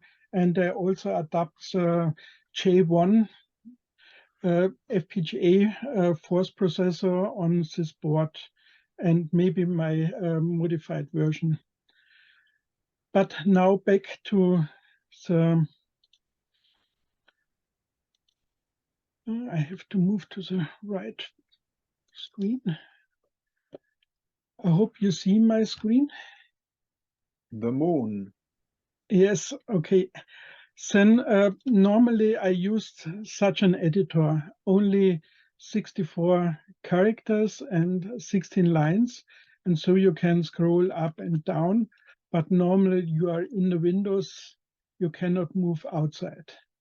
And that's the reason why I modify this old editor and add a lot of new features on it. And so I moved to a different version, which has both features, screen editor and sequential editor. And on the sequential editor, he check in the startup, is it a screen file? Is it a normal Windows file with carriage return line feed on it? Or is it only line feed for Linux? He check it and he know which version is used. And so I have a new editor, which are using normally the command L for line. So if I have an open file and I say 100L, then he move to this line. And if I have any error, then I press V and then he move to the error position I show you later. But you see there is a lot of more functionality in this editor. First one, it's recognized that it's really a markup for colors for the different function of words. So you see immediately what is the word. Is it a number? Is it a construct? And this is one of the features which is integrated. Maybe first one comment. My force is a little different to the standard force because I have to handle separate flash and RAM. And that's the reason why I have next to the normal function also the differentiation between RAM and flash. And if I compile anything to flash, I have to put P at the end of the command. For example, saving one character, saving a string. And this is a little different to what normally used in ANSI force. And that's I adapt my editor also on GeForce because it's helpful if other people want to use it. But maybe a little more about what's happened if I start such a debugger editor. First, he loads a complete file in the memory, and then he check, is it any illegal character, because I cannot handle at the moment tab, for example, or a character smaller than 20, for example. And so he check, is it a wrong number? Is it how many lines is in this file? Is it a sequential file or is it a screen file? And then he starts editor. And you have a lot of function which can be used. And most of these characters are defined with constant. If it's, for example, a key, and then it's a big table which execute depending on the character you press, what function it uses. And you see there is a lot of function implemented, up, down, going to the first line, to the last line, or if it's a screen file, going to the next screen, so last screen, moving to upper character, lower character. So I think if you go to the source file, you see a lot of this function. And I think it's clear because it's well documented. And there is also a small documentation which are coming into a new fourth dimension in Germany. And we are working on a translation to English. But I think if you go only to the source file, you will understand what's happened in this screen. For example, insert, replace, you see a lot of function and it's very easy to understand what's happened. The important one is, of course, color marking. And this is a small state machine which are using this table. First, of course, the string, then which state is the next, I show it later, then which color is used for this string. Maybe if he looking for example, on comments or on strings, what is the end of the string? Is it a line feed or is it quarter mark? And so he have a second color for this one. And so I have always to begin at the first character in the line, even it's not visible, because I can write a very long line. And if I move to the end, you see it's still the normal comment, but if I press backslash in the begin, then all have to be deleted or comment. So I have always to look up the whole line before I show anything. And this is done by the state machine. First, he start and check, is it a space? After then, I recognized one of the character or a string, and then I move to a different state machine. If I only check for the next word, then it's 2. If I have to go to the end of the line, then it's state 3.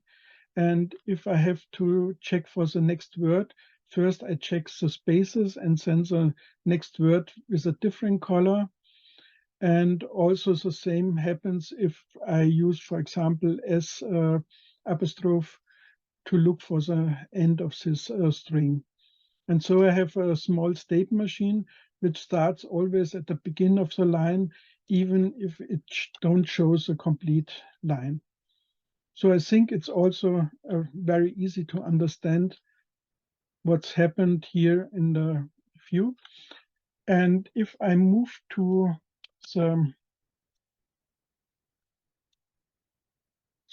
GeForce version, it's a little different. I have to load the editor.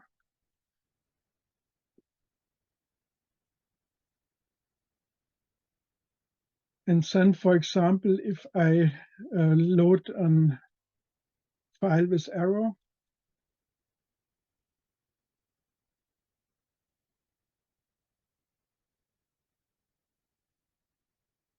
then he show only the error number, error line, and the file which are the error. And so I have to use the line number, the file name, and then I can edit this. And you see the differences between my editor and the editor which is used on GeForce. The reason is there are different characters used, different key. And so I have to adapt the string for this.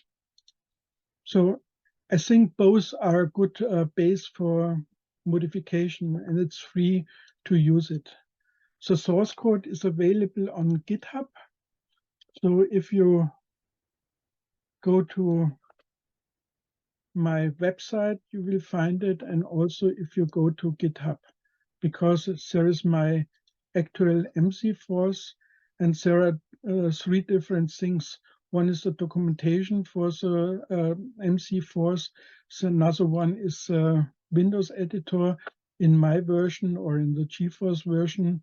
And maybe if you are interested, during the last time, I also working with RISC-V.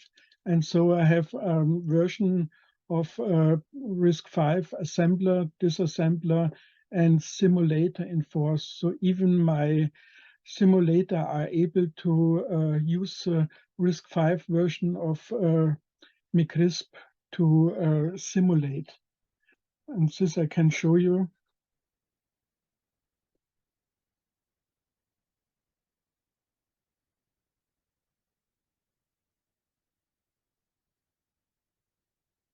This, for example, is a simulator for the Mecrisp on PC. only in Forth realized. So, and the only thing I adapt for this version is to use a small emulator for the serial input-output. But all the sources are free to use, so if anybody is interested to use this version, then it's free for him. Okay, maybe a small addition. As Windows Editor allow to modify the different sizes. So for example, you can make a bigger screen because I start with a small measurement system which has only 8 lines with 40 characters, and so I adapt the size of the screen to this one. That's the reason why it's also available here. And also you can modify the lines and the character for each lines. And so you are able to modify it and to use, for example, the editor for normal C64 editor, or even to show files from C64. For example, if I use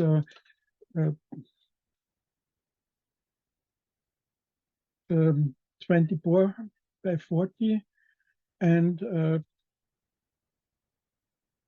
shows this editor.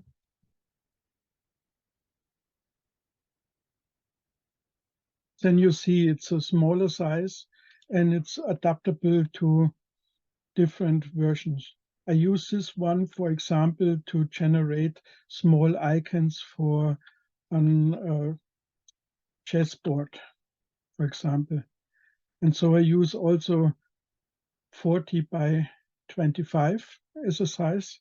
And so you see if I go to the second and third tree, it's a different size. And I can use the same size only with the normal editor. So this is the same file only with the standard editor.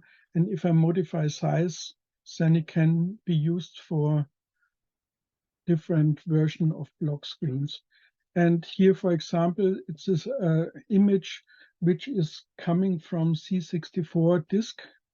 And here's a special version, so I use another one to open it.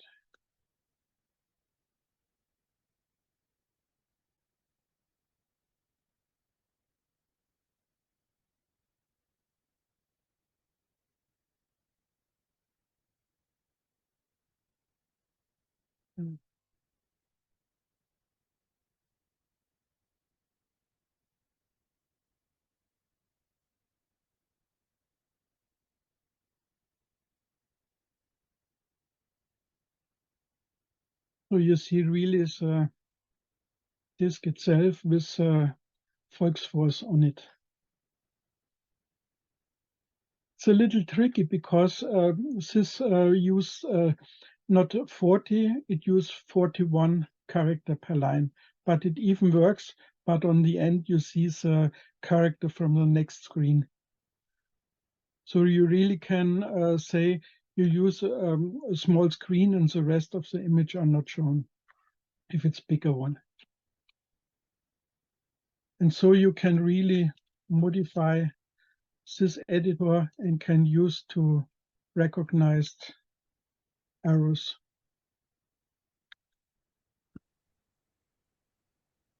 And so, for example, if you compile anything and find an arrow, then it's immediately on this place. For example, if I use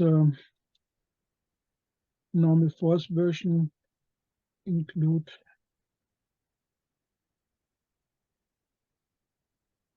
then only V, and I'm on the arrow place. And so I can modify it, can save it, can start again. So it's easy to handle.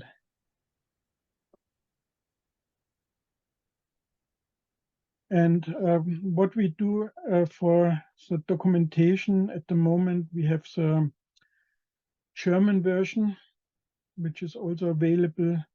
And it looks like this. With this, describe what is the feature of it, then how to implement it, and also for Markdown what is done. And I think during the next month there is also an English version available for you. So I hope this get an impression what I do during the last time. So if you have any question, please contact me. You can use my website, you can use my GitHub. And if you need support, you see in the background, I have nearly 1,500 boards here. So I can work with nearly all microcontroller, from very old one like Z80 or 6502 up to the newest one like RISC-V and FPGA, of course. That's all from my side. Excellent, excellent. Very nice presentation, Klaus. Francois, go ahead. Yes, I have a question. This seems to be, for the most part, a file-based editor. Is the C64 implementation block-based? Here you see I use different one. One is the screen files, which is 16 by 64, and the other one is normal sequential files. So it's configurable, right? Mm-hmm. Yeah. Cool, cool. I'll have a look at it. And the best one is all is written in Forth. So I think it's good, understandable, and easy to use and adaptable.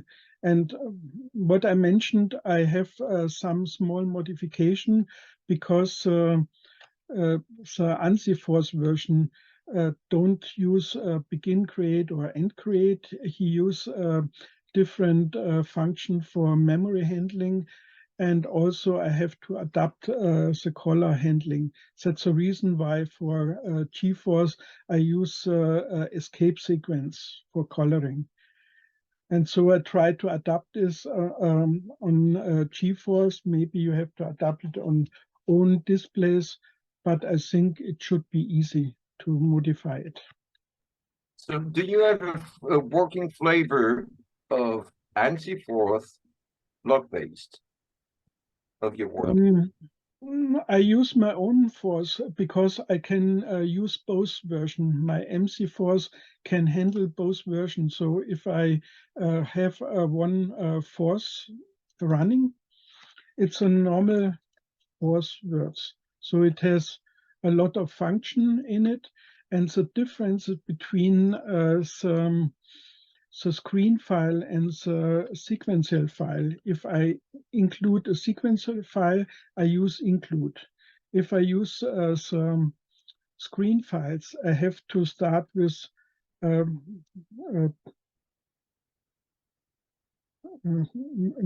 different one. One moment.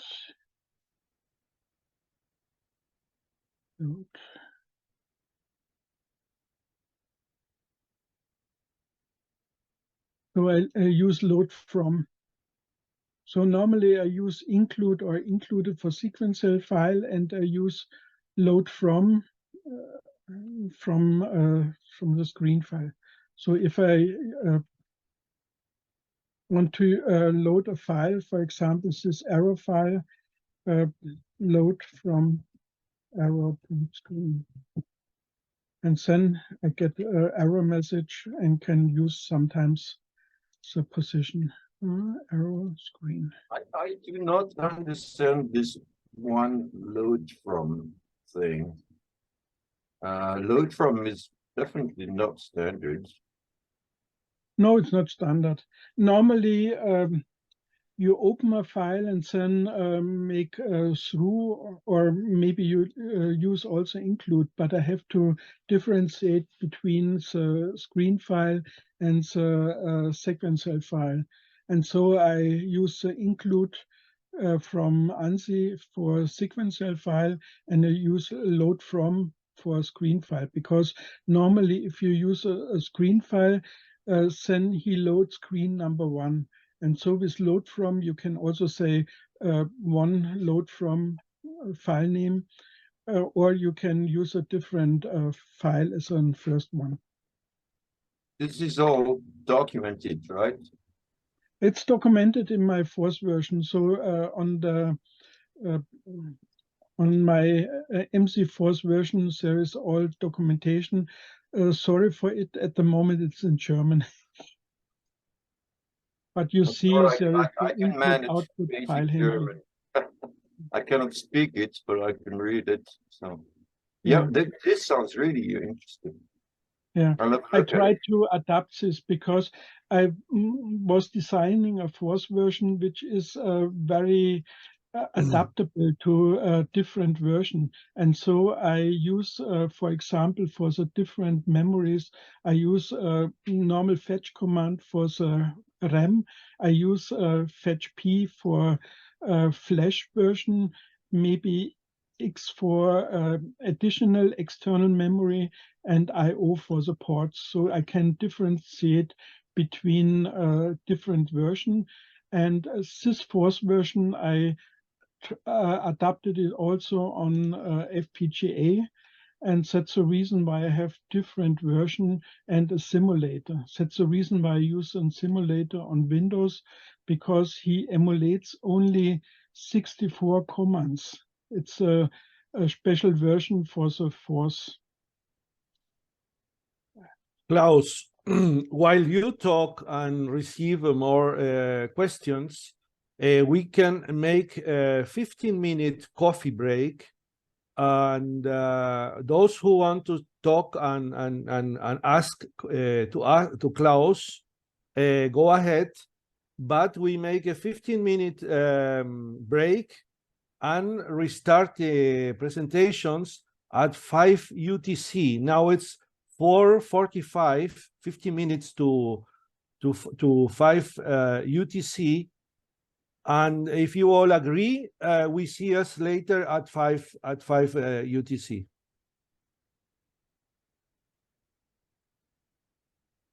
I stay here.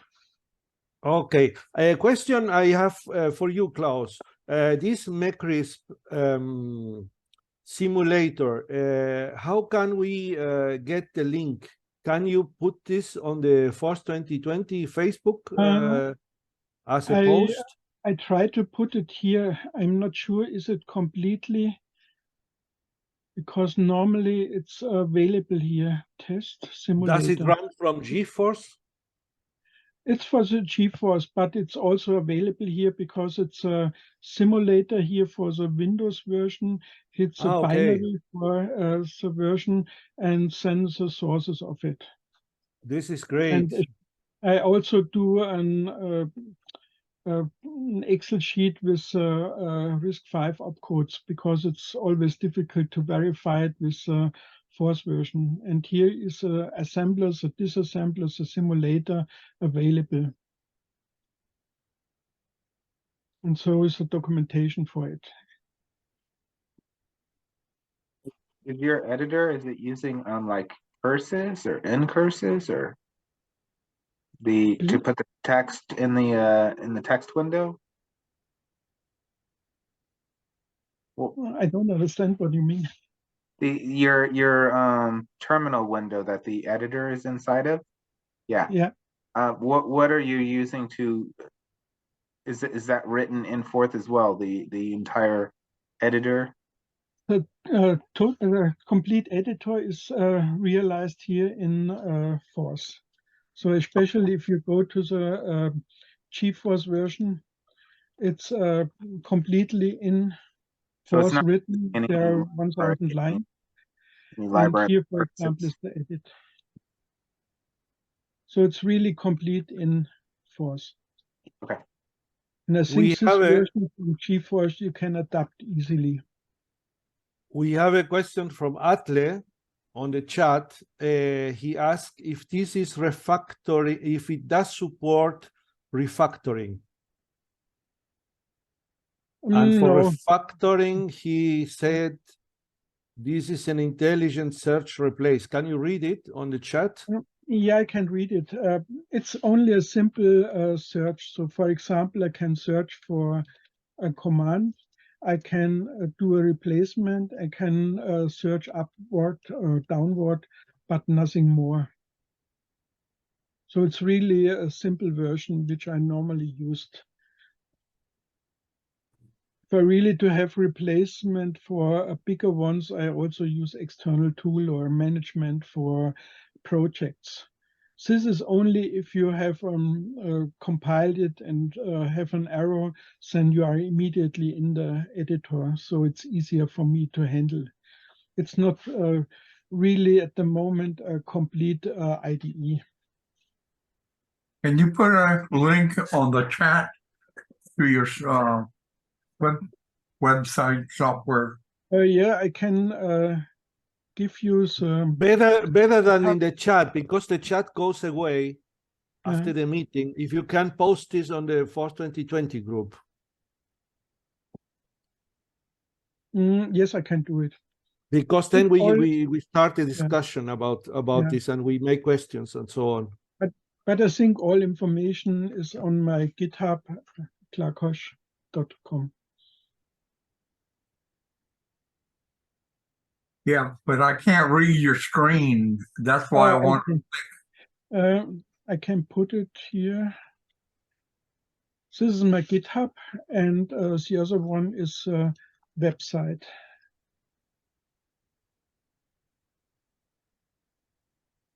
And on the website, there are some version. It's my very old version with which using the EEPROM as a boot version and then RAM for the rest.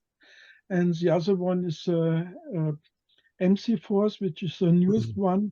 And between is the FPGA version with some articles about it. And this K1 is a modification of J1 because I use an byte memory and I use different commands. For example, I have a division step, for example. And there is also a small force. It's really a small force version which is running in RAM. And this is adapted to the FPGA version. So it's only 6 kilobyte and can be used.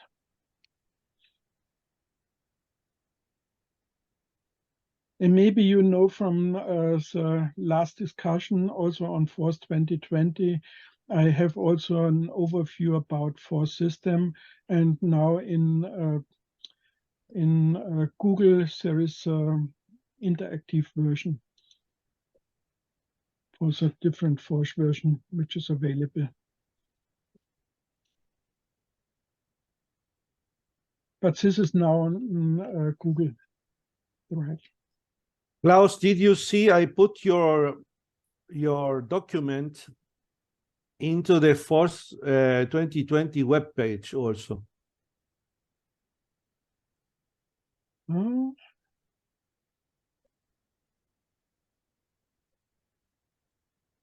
If you want me to put a link to anything different, just let me know. No, it's okay. I put list of Forth 2023 on more. Yeah. Yeah, I have seen it, but it's not interactive, and so it's not updated. What is it? It's a document. It's a doc. What? This one. Yeah. If it's a doc and you edit the document, it will be updated. It's on Google Docs, so normally it should be updated, yes. Ah, then it's updated, okay. Well, while we have a little time, can I run a little test? Of course, yes. Okay. I wanted to share my desktop and see if you can see what I have on my screen. Okay. Can you see that? Yeah. Yes, yes. Okay, well, here's the fun part. Where are we? Hmm. And you see that? Perfect. Yeah, you said Clear. You said And 80. it's perfectly readable? Yeah. Okay, I just want to make sure. So in the future, if I do a talk on this, this is an Aegon Light 2, and I have different SIM cards. One would be basic, one with Forth 24, and another one with CPM. And CPM has everything under the sun available for it.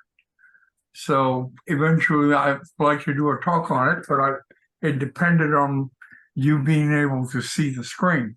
Right now, that's the screen on the Aegon captured with a HDMI to VGA, no, to USB capture card, $10, actually $9 and some change from Amazon. And it seems to work pretty darn good. Well, anyway, that's it. I wanted to make sure it worked. Thank you. Looks great. Good. Because I originally set it up so that on a KVM switch, you could switch between the Aegon or one of 3 other PCs. But in order to be able to do a demo, you have to have it on the screen of a PC, which is what I have it set up now. It outputs only to the PC. And it's great for less than $10. Yeah. In the beginning, I worked with different force processors and with Z80 on an embedded system. And so I modify my editor and my terminal program. So the version on the Z80 can download the file directly from the PC and to compile it. And so it was easier to handle because I don't need a complete file system on the target. And I use the same system even on the microcontroller like the XMC 1000. And on the FPGA, of course, because it has a serial interface integrated.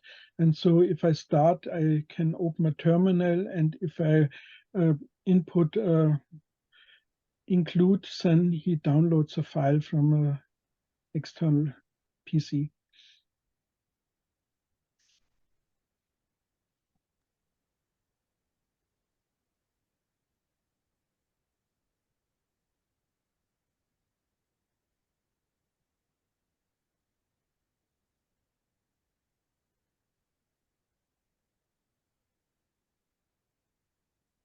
Well, the next participant is Rob Probin. I don't know if Rob is on the meeting. I am. Okay, Rob, should we start with your demonstration? Yeah, sure. Excellent. Go ahead, please. Okay, let me share. So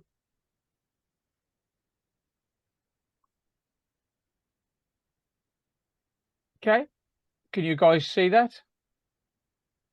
Perfect. So this is the module I'm going to be talking about today. So it's got a small screen. You can see that black screen there. It's got a lithium-ion battery charge connector. So it'll discharge and charge via that connector. It's got the boot and reset buttons, a USB-C connector. Then on the other side, there's the Raspberry Pi PICO. And there is a lithium-ion battery charge. That's the flash memory there, 2 megabyte flash. This header is the serial header when I use Mecrisp. So at the moment I've got this board running on Zeptoforth, but I've run it on Mecrisp as well. So let me just shrink this down a little tiny bit. Maybe move this up a bit. In fact, tell you what I'll do. Yeah, right. So what I'm going to do now is I'm going to connect. This is Zeptocom. This is Travis's Zeptocom, which you can use Mecrisp or Zeptoforth from. In fact, and FlashForth. So I'm going to connect to the board.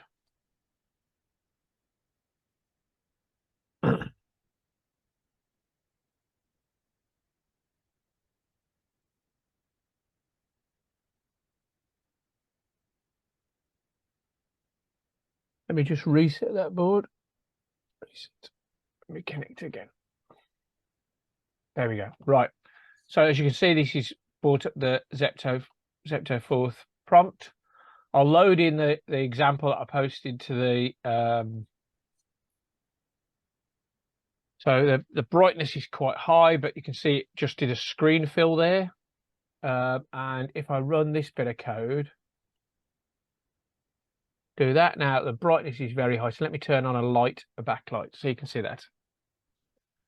And let me put another bit of code in.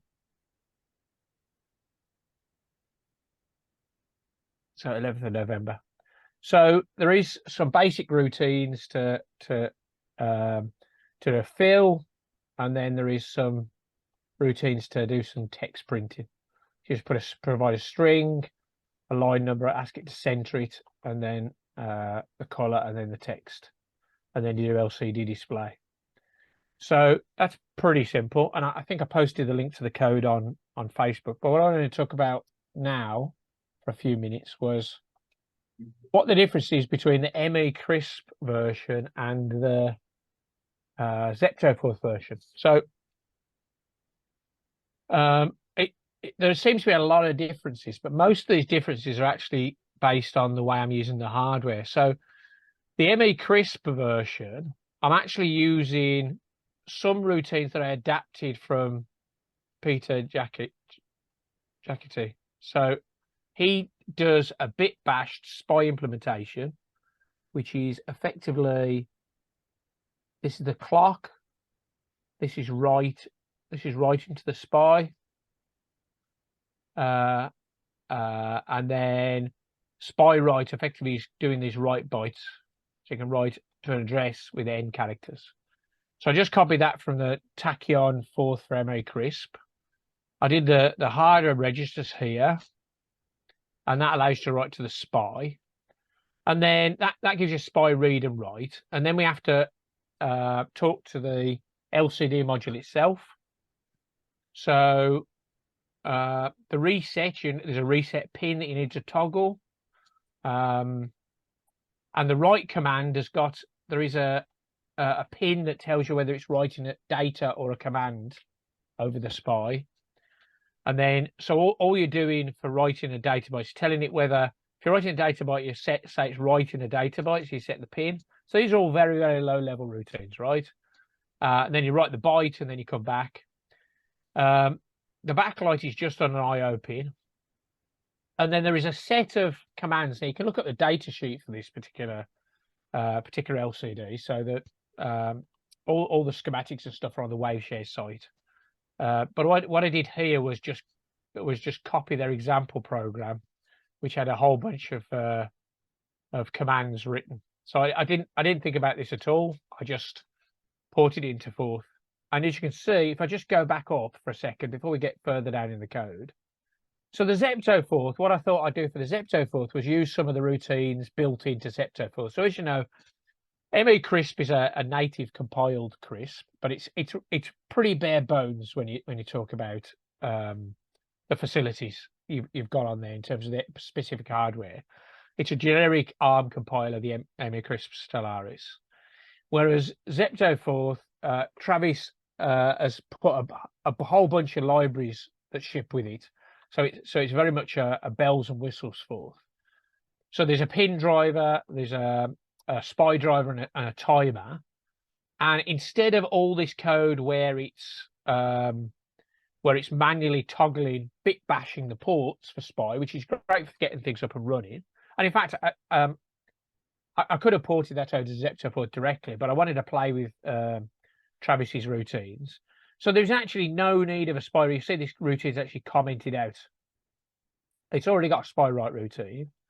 So what we've got here, rather than doing the SPI write is just using Travis's buffer to SPI routine. So we pass it in. This one here is for SPI unit number 1, and it already takes an address and a number of bytes. So you could have done, Travis has got a routine called to SPI. You could have done that in a loop. In fact, this is effectively that, but this is much faster. So there's a bit of internal optimization in his libraries. Because Travis's routine is a full multi-threaded fourth, he's got a bunch of locks. So you gain a tiny bit of speed by just calling the internal routine. So he doesn't need to assert the locks. Then pretty much the only thing that we've got in terms of the actual code is this. This is very much the same. I just replaced 1 with high and low. I could have left it as it was. For the SPI write byte, I just do, you have to write to the SPI. Obviously, if you remember with SPI, it's got there's a data in and data out. So whenever you clock something into a SPI chip, you also get data out the back. So this writes to the SPI and this reads from it. Now, I don't care about what it returns at that point, so I just drop that. So I've just changed these routines, trivially changed these routines. And rather than to output, which I think Peter had done this, Travis's equivalent to that is output pin. So that was that change. So when you get past that, as you can see, although this looks horrific, it actually wasn't terrible at all. It's very, very similar code. Then all of this is the same. I added a comment so I could find where I was. The init routine is slightly more complicated because you need to tell Zeptoforth what type of SPI it is and where all the pins are. So these first few lines are effectively the same. There's some tiny things like that. It's put high rather than 1. You could probably use one in there. Then I tell it which of the SPI pins for the different for the clock and the transmit. Tell it what the baud rate is. Tell it we want to operate in master SPI mode. Tell it what the data size is. Then I've left myself a little comment here because I can never remember. Motorola and TI do SPI differently, and Motorola's got 4 different clock phases for different types of devices. And whenever I come back to this, I can never remember what they all are. So I always leave myself a little comment. So the only line of code here is this line. So which tells it it's a SPI mode 0. That just tells the SPI chip how to clock the data out, and then we enable SPI unit. So that's not horrific. And in fact, Travis has got example code for this on his site, and I've done this on various robots and stuff for Zeptoforth, so that's not horrible. In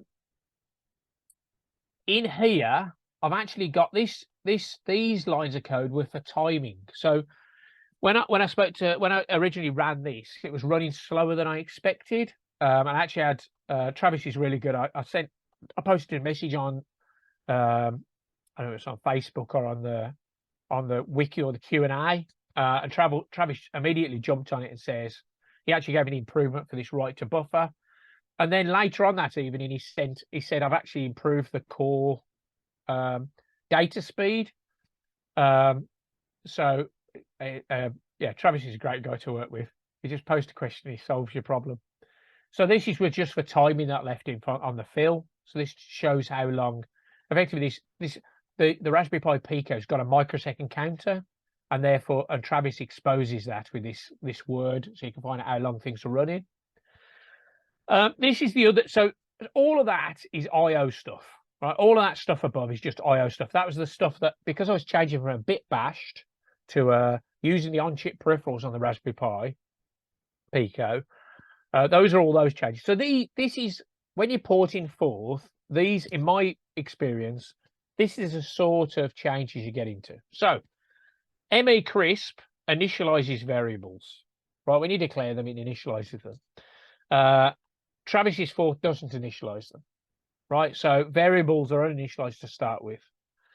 So that's the foreground color. So I allow you to, there's a state variable for foreground color. All this code is exactly the same, all the other code. The text width and text height. So I planned for, and this is currently the, it's actually the Sinclair Spectrum font on this, what's it called? That I happen to steal from the old days. So this allows you to adjust the size of the text you're printing.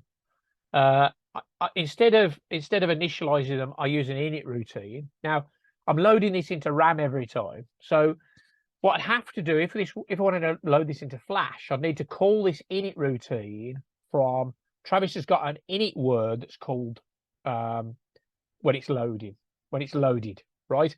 And the init routine usually calls the previous version of init.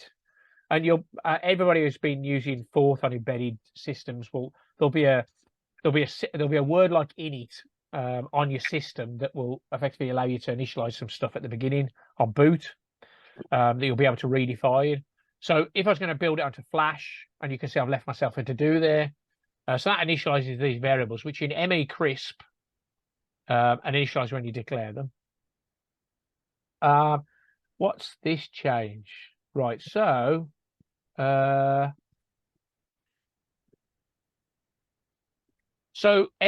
has got this rotate left operation. I realized I was going to implement roll in Zeptoforth. It's one of the things it was missing, if you like. But I figured out when I was looking at it, I was like, well, I can just shift it left afterwards and use a big mask. So rather than use the least significant bit on this routine, so I actually just decided to alter the way the routine worked to look at the top bit. So this print routine that looks really complicated is drawing one pixel line. So it's actually having to extract individual bits in the, so all the fonts, and I'll show you those in a minute, are all one bit is a pixel. But the LCD, I've got it set up in, I think I've got it set up in 16-bit mode. So every pixel is a word, right? So this effectively, this loop is just converting from a bitwise pixel to a half, which is a 16-bit. But apart from that minor change, because it was this roll I was using to drop it to the bottom bit, that's changed for that. This is a Spectrum font, so starts at 32, so that's the space character. The next one is an exclamation character, right? So each byte is a line of the pixel. So you can see this is the top of the exclamation mark. There's a space, and that's the dot at the bottom of the exclamation mark. So that is that. That's me creating the character set. What was this? Again, variable change. So instead of initializing it on declaration, I initialize it afterwards. There's a to-do list on this one. I moved the to-do list into a separate file, and then I changed the text to say Zeptoforth. So the porting of this, the longest piece that took me to port was when I compiled it, and he said, well, roll wasn't defined, and I was like, okay, right. I already know about the difference between the variables, and roll was the one thing that took me a few minutes. So this was maybe an hour's work to port from Mecrisp to Zeptoforth.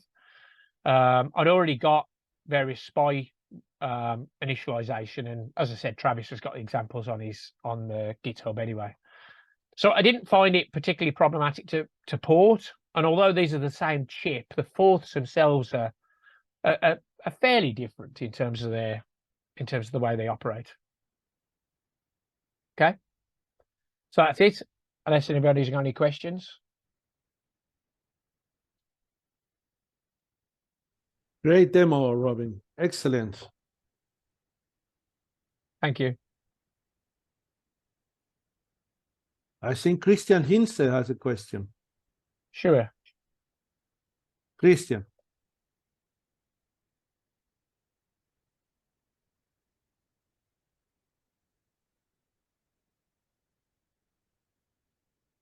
No questions? That's okay for me. I don't mind not taking any questions.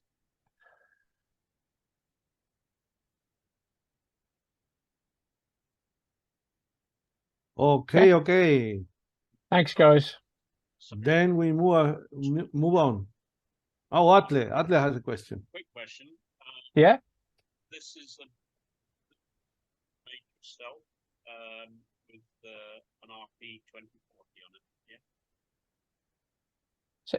Say that again. Sorry, Ken. You're quiet. Is your maybe microphones? Oops. Oh, that's better. Oh. Sorry, Rob. This is a board that you've made yourself with an RP. No, it's a wave share board. Let me just share my screen again. Okay. Yeah, it's a wave share board. So. And is the footprint, is it compliant with Feather or Nano or? I think it's exactly the same footprint as the RP2040 PICO. Oh, right. Okay. Yeah. So it's exactly the same footprint as the PICO, this particular one. I know I've posted a couple of photos of, in fact, there's some Arduino Nano compatible RP2040, but this is compatible with the PICO. Obviously, some of the lines have been used for LCD, right? They're using a SPI right. and a few I/O lines for the LCD. But what I quite like about this board is, especially for a battery-powered device, is it's quite handy having the LiPo charger on Sure. it. Yeah. So that and having, I mean, it's got a USB, and you can plug USB into as a charging port. So, I mean, almost if it's just a display board, potentially, you don't need much else with it. And it's not terribly expensive, I don't think. It's less than $20, I think, if I remember correctly. Yeah. Wave share actually. Go ahead. Yes, there is a question in the chat also, Travis. Rob, sorry. Sure. Question in the chat. Where is the chat? Atle.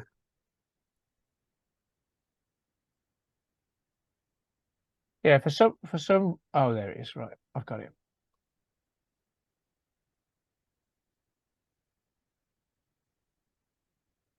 Yeah, is these from Atle. Yeah, the bottom one to do with robots. So is there any way to wrap Arduino code in ASP32Forth? So I think the problem is going to be that they're running different runtimes.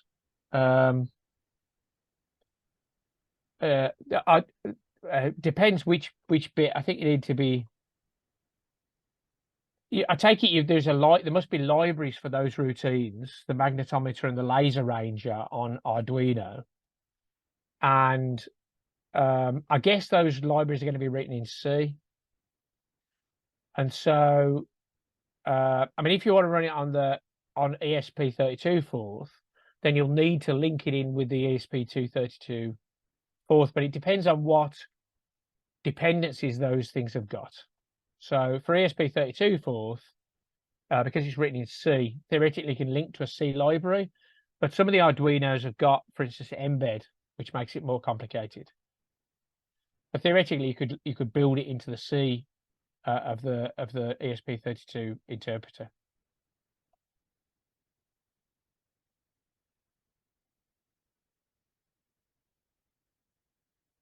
Okay. Then we continue with the next participant. We thanks so much to Robin. Let me see my schedule.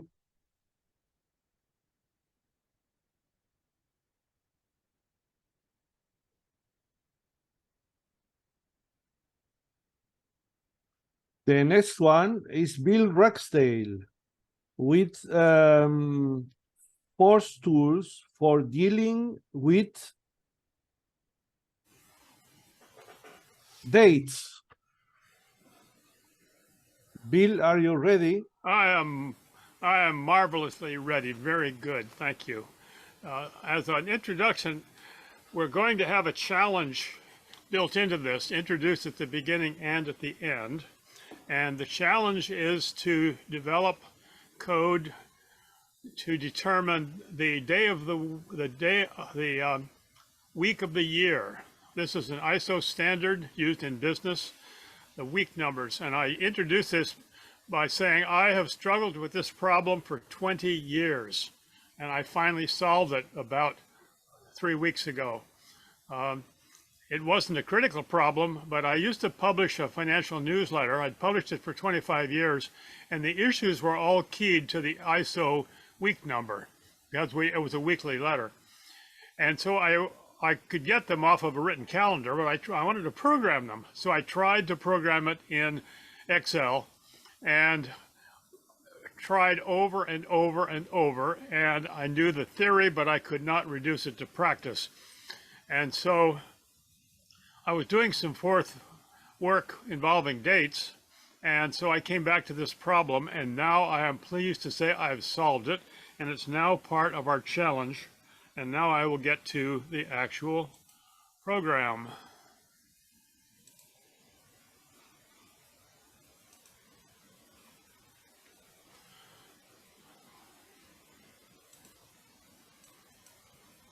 So date support. The basics of this will give you support words leading towards the solution of how to program the week of the year. So first off, ISO 8601 is actually a very broad standard having to do with ways to express dates, primarily from a computer standpoint. But it goes into a very, very wide scope on formatting, and if you have shortened dates and so on. And as a small part of it in there, it talks about a standard week number. So the week numbers begin with, always begin on Monday and end on Sunday. And the weeks of the year are numbered 1 to 52, or about every 5 or 6 years, there are 53 weeks. And the quickie little algorithm is that week 1 is always the first week of the year that contains the first Thursday. Now we will see later on that often then the first Monday, Tuesday, and Wednesday could be a part of the prior month and part of the prior year in January. So there is overlap at the beginning and the end to chunk all the weeks into begin on Monday. And I'll point out that this is used for planning heavily in business and finance. We used to do work with Honeywell Corporation, and they conducted their planning on week numbers. They said, oh yeah, let's schedule this meeting for week 23, and no, we'll have a follow-up on week 26. So they all could flip open their calendars and go by week number when things were going to happen. So the challenge is to program the ISO week for any date, and I consider using Zeller's rule, which we will explain in great detail. And if you want to check what you've got, you can find out the ISO week num in Excel will give you a check.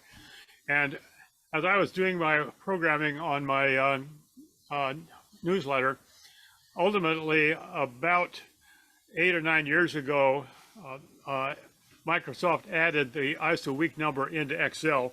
So from then on, I was able to use it programmed by Excel. Thank you very much. So here's a couple of waypoints we'll have on the way to the challenge. The first is, of course, it's all tools for calendar support. And these will get you started in your work toward programming for ISO numbers. And we're going to now introduce Zeller's rule. Zeller's rule will allow you to find the day of any date. That is the Monday through Sunday day name of any date. It's ideal, and when I first saw this, I thought, oh, this is great because it uses integer arithmetic, modulo arithmetic, always rounded to integers. And I will say that Zeller's rule is tricky. There's quite a number of components to it. And so if any of you have questions during my talk, feel free to interrupt. Just jump right in and we'll try to answer questions while this material is on the screen. So as we would expect, the first key to all of this is determined when a year is a leap year. So the rule is that if a year is evenly divisible by 400, it is a leap year. So this means year 2000 is a leap year. On the other, and also, if a year is evenly divisible by 4, but not by 100, it is also a leap year. So here are a couple of informative examples. 2000 is divisible by 400, so yes, it is a leap year. 2001 is not divisible by 4, so it is not a leap year. And 1900 is divisible by 4, but not evenly by 100, so it is not a leap year. Here's some simple code to do it. It's actually very Forthy, very effective.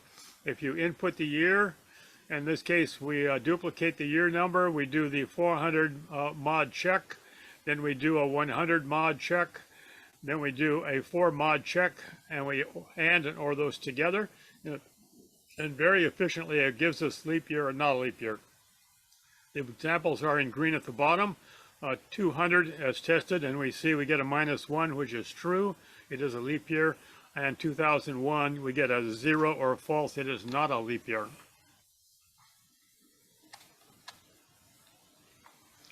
Next, we worry about leap days, the 29th of February. So I create an array called days per month, and this is a byte array. So the first 12 bytes give the number of days in the months of a non-leap year. So we start out with 31, which is January, 28, which is February, 31, which is March, and so on. This is followed 12 bytes later, 12 months of course, by another byte array, and this is the days of the month for a leap year. And of course, the second entry is February and has 29 days. So a simple 24-byte array gives us a ways to calculate days of the year. We need to make a leap year adjustment commonly, so this word accepts the year number and it accepts the address that we see before, which is the days per month address. Checks to see if it's a leap year, and if it is, it simply adds 12. So this just offsets us in that array from the first 12 bytes to the second 12 bytes. And to check, we see 2001, our day array as days per month. We do the leap year adjust, and here we see in red the address of the beginning of that array. For 2001, which is a leap year, we'll see that we get the same address except it's 12 bytes ahead. All very Forthy, all very simple. Now the next step is that we need on our search is to find out the number of days to a date. And remember, this is done in a computery way, so that January 1 is the 0th day of the year, and December 31 is the 264th day of the year. Of course, we know there's 365 days in the year, but this is starting from 0. So the last day of the year in a normal leap year is on day 364. The calculation there, again, is pretty straightforward in Forth. At the beginning, we stick a 0 and we dash road it down to the third item. We'll be using it for a summation later on. We do this days per month and leap year adjust, which gets us the address of the array. We do a swap -1, sets, and then over plus swap. This sets up the do loop limits. And we do the ICFetch plus does a summation across the array. So we're working our way across those month arrays, adding up the months. And the plus sign adds in the day number. But again, remember, we've got to be 1 off, so we subtract 1. So the logic may not be too obvious, but it's a very efficient way to calculate the days to a date.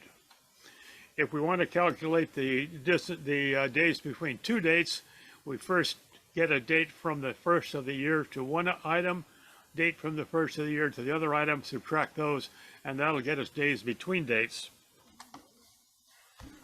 So here's a test of that process, the days to a date. First line in blue is a 1/1/2001. The days to date is 0 because that is the first day of the year. In red we see December 31st, 2001, and there are 364 days to that point. The next two lines covers leap years. So of course 1/1/2000 day is day 0, and December 31st, 2000 is day 365, which is actually the 366th day of the year, allowing for leap day. Now we get to the heart of things, the Zeller rule. Zeller rules, magic. I looked up how to calculate the day name of a date, and I find about 6 different ways to do it, and they all have varying degrees of complexity and clarity. So when I found the Zeller rule, I homed in on that, and that seems to be the most effective. The Zeller rule uses a 4-year sequence. Sometimes I call this Zeller years. It's really 4 years in a row. And the Zeller year sequence starts after the leap day. So it starts on March 1st, after February 29th in a leap year.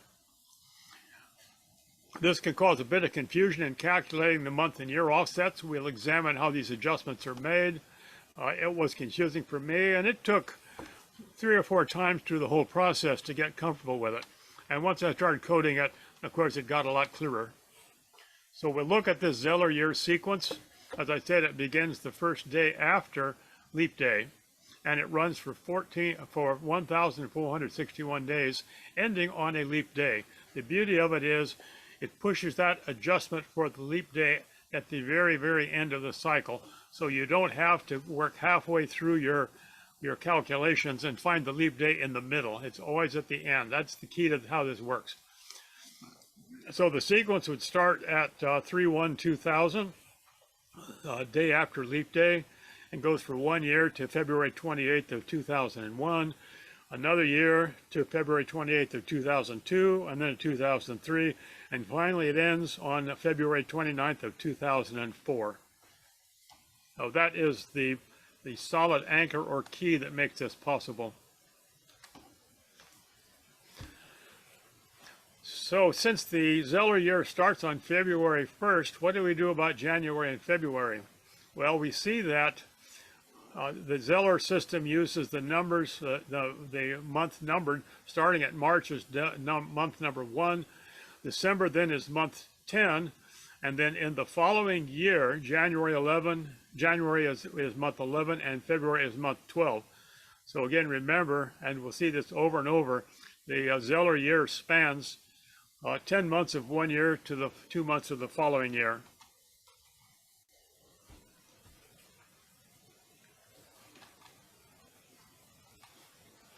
Here's an example of the adjustments.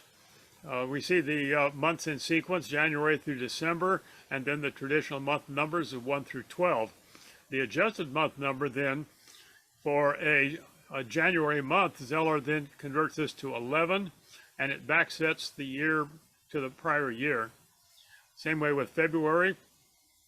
It adds 10, it substitutes 12 for the 2, and backsets to the year before. And then finally on March 1st, it begins the new year. And of course, if there was a February 28th, it will occur in that green February 12th month. The adjustments in code are quite simple. To adjust the year, if you know the month and the year, then you compare the month to 1 and 2, and if they are 1 or 2, then you subtract 1. It's pretty simple. The month adjustment is a little less obvious, and the calculation, I wrote it about 5 different ways and finally came down this way as the most effective. And the logic is not terribly obvious here, but if you take your given month input and add 10 to it, and then see if it's greater than 12, you've had an overflow, so then you back off by 12, and that will take care of the 1 and 2. converting them to 11 and 12. So that is the adjusted month calculation. Now the Zeller rule itself, there are, I believe, 6 components to this, and we'll examine them one by one. The Zeller rule starts out by taking the day number, and this would be, for example, in January 1 through 31. In February, it would be 1 through 28 or 29, and so on. So that's the pure day number. Then it takes the adjusted month that we saw. You give it the year and month, and this you give it the real month, and the adjustment then will go to the adjusted month. That's multiplied by 26, 2 is subtracted, and it's divided by 10, and then rounded to the nearest integer. Why this is done, I don't know. I never figured out the logic, but it works. These are some leap year adjustments. We take the adjusted year and do a modulo 100 division, and this gets us the first 2 digits, or the century number. Then we take that century number and divide it by 4, and that gets us which portion of the century. We take the adjusted year and divide by 400, and you see these are making the leap year adjustments. And then finally at the end, we take 2 times the adjusted year divided by 100 and subtract it. And again, I don't know why, it just works. Finally, the final number, we take modulo 7, and this will get us a day number between 0 and 6. To calculate this, calculating that prior formula in one step from a testing and debug standpoint was well nigh impossible. At the end of this, we'll see a reference that gives us the calculation for each of these steps. So I call the day simply the day number. The factor A is the day. Factor B is that adjusted month times 26 minus 2 divided by 10. The factor C is again the adjusted year, mod 100. Factor D and E are work on the century, and the factor F is that funny one, which is the adjusted year divided by 100 times 2. So these individual 6 factors are calculated, and then they are summed up, A through E, and then the factor F is subtracted, and in mod 7. And magically, we get Sunday through Saturday, 0 through 6. Now, notice this is inconsistent with the Zeller, with the week numbers that we use in weeks per month, but no problem. The adjustments are properly made. So again, in our final result, Monday would be 1, Tuesday would be 2, Wednesday would be 3, and Thursday would be 4. We'll be doing a lot of work with the Thursday, and so you'll see a few places here where 4 or the Thursday number gets into our calculations. This was a diagnostic print I did, so as I tested and checked each of the words, I could get all the components, find the sum, find the day, and then print them out. Also, I would mention something that most of you probably know, is that developing a modulo of negative numbers is tricky. Most Forths get it right. This was done with Win32Forth, and its modulo for negative numbers is right. This is a couple of utility routines to be able to accept a date from keyboard input. So if you just enter accept, it will prompt you to say, give me a day number, give me a month number, give me a year number. And these are placed into 3 variables, 3 values, a day, month, and year. The 3 words, get day, get month, get year, do the range checking. So those are pushed off to the side so they don't clutter up this definition. And then this is a summary of the driver for the whole program. When we do a report, we have the day, month, and year. We display that, and then we then locate the week number of the date, and then find the day and type it out. And live just accepts input, does the output. There's an example of how this interactive input is working. When we accept, we are prompted to input the day number. In this case, I put in 26th, the month 10, the year 2023. This was a couple of weeks ago. And then the report part analyzes the day, month, and year using Zeller's rule and comes back and tells us that was a Thursday. And since I programmed this on Thursday, I was very happily pleased to see, yes, it was Thursday. Here are some tests of key dates. The date that was what we saw just a moment ago, which was when I did the work, was October 26th, and it was a Thursday. And then I put in July 4th, 1776, and this was the founding day of the United States of America, which we're all pleased to know that it was on Thursday. That was they founded the year on Thursday, and then they were able to take Friday off. And then finally, December 7th, 1941 is the day that will live in infamy. It was the day of Pearl Harbor, and those of you from a World War II history standpoint know that that occurred on a Sunday morning. So my conclusions. It took me several passes to get the month and year adjustments, because getting this prior year, following year, adjustments for leap year, yeah, it takes a while to get this into your mind properly and into code.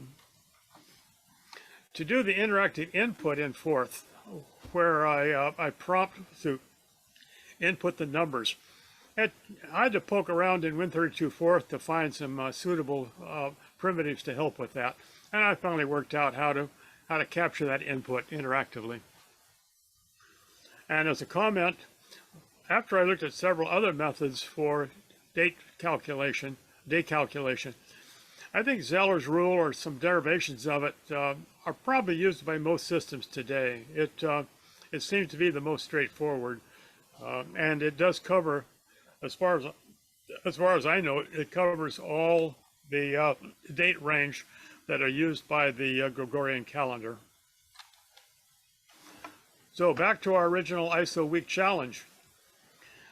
This is the key to the temple. This is the key to the jewel box. I struggled until I found this buried obscurely somewhere online, and I went back and tried to find the original reference, and I cannot find it. But this is your key, because if you locate the day of the year, the day of the Thursday in your target week, you find the target week, and then you find the day of the year of that Thursday. Then you find the day of the first Thursday of the year, and that will be a number between 1 and 7. Subtract the 2, mod 7, and that actually gives you the number of weeks between those two dates. And since they go Thursday to Thursday, it follows the ISO rule. So it's as obvious it is to me now. I was trying items that were much more difficult into trying to track down how to make this calculation. So again, your key is calculate the number of days Thursday to Thursday, divide by 7. Now the tricky part, the first week of the year may well be part of the prior year. In that case, the prior year could be a week, a 52 week or 53 week. So if you have a Monday, if you have the year beginning on Monday, Tuesday, or Wednesday, those 3 days are part of the prior year, and they could be a 52-week year or 53-week year. Similarly, for the last week of the year, some years, most years, it's 52 weeks. However, for about every 5th or 6th year, you'll have 53 weeks in the year. And that was a second set of challenges to follow. One thing that helped me immensely was that due to my financial work, I actually have printed calendars for the last 30 years. So I was able to develop a huge list of check years to pattern from. So I've actually checked this from every year from 1984 to the current year. So it's helped if you can find those calendars. If you can't, you can pick several years, use the Excel function, and to develop the correct weeks and then use that for your check. Here are some references. Those of you who are interested in doing this, it is essential you copy down, and I'll put into the comments that first reference, beginnersbook.com by year, month, and calculating day, given date. That gives you Zeller's rule very clearly, and it gives you 3 solved examples. So by following that, you can break down those factors A, B, C, D, E, and F, match them up against that, and you will have a winner. And then for just general information, of course, you can turn to Wikipedia. So that concludes my presentation. Do we have any questions or comments?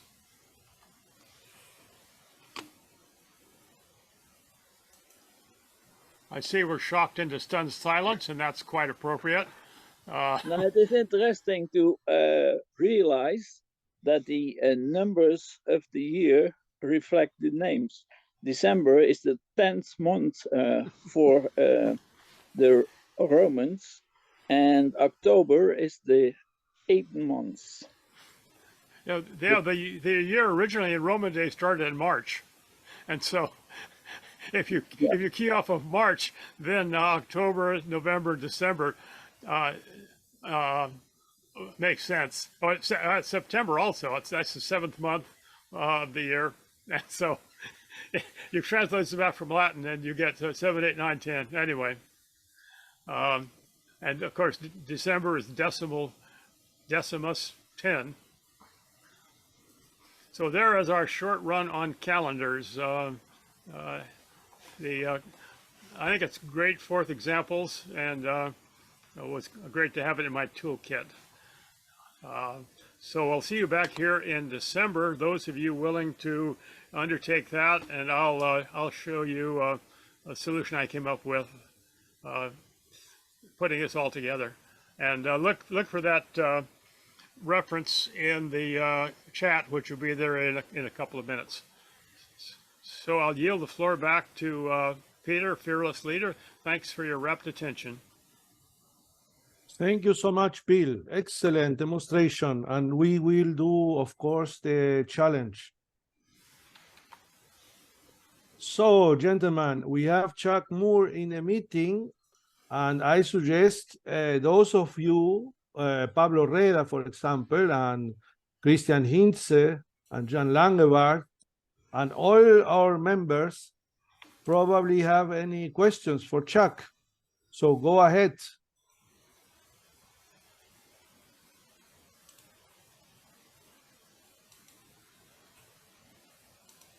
Actually, before I leave, I would love to, maybe mention what I just said in the messages, which is, Chuck, I'm curious, are you aware that Bitcoin scripting language was built on the Forth stack like language? No, I'm not.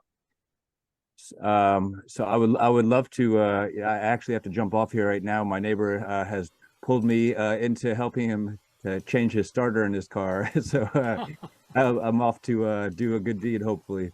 But I would love to talk with you more about it maybe in the next meeting. Peter was asking if maybe I'd give a demonstration, but and I'd also love to introduce you to some of the creators of Bitcoin itself, who, when they created the Bitcoin network, the language that they built the script interpreter, and the way that they created the script, the locking script and the unlocking script is a Forth-based stack.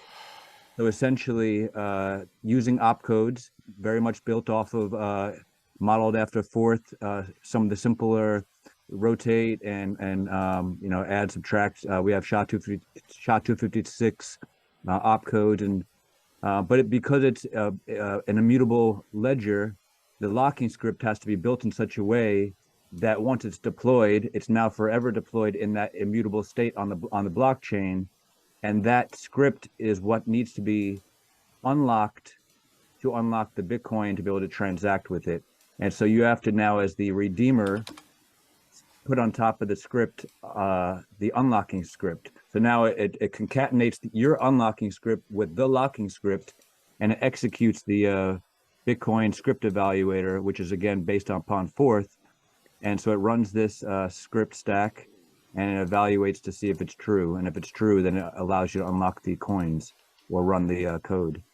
I might be oversimplifying it, but I would absolutely love to both introduce you to some of the creators of Bitcoin themselves, get you guys talking. I'm sure you have a blast.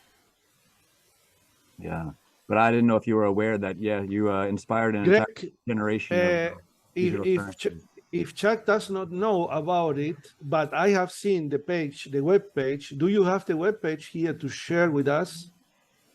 Sure. So I'll show you. Here, let me share my screen. Meanwhile, my neighbor's probably waiting, wondering where I'm at.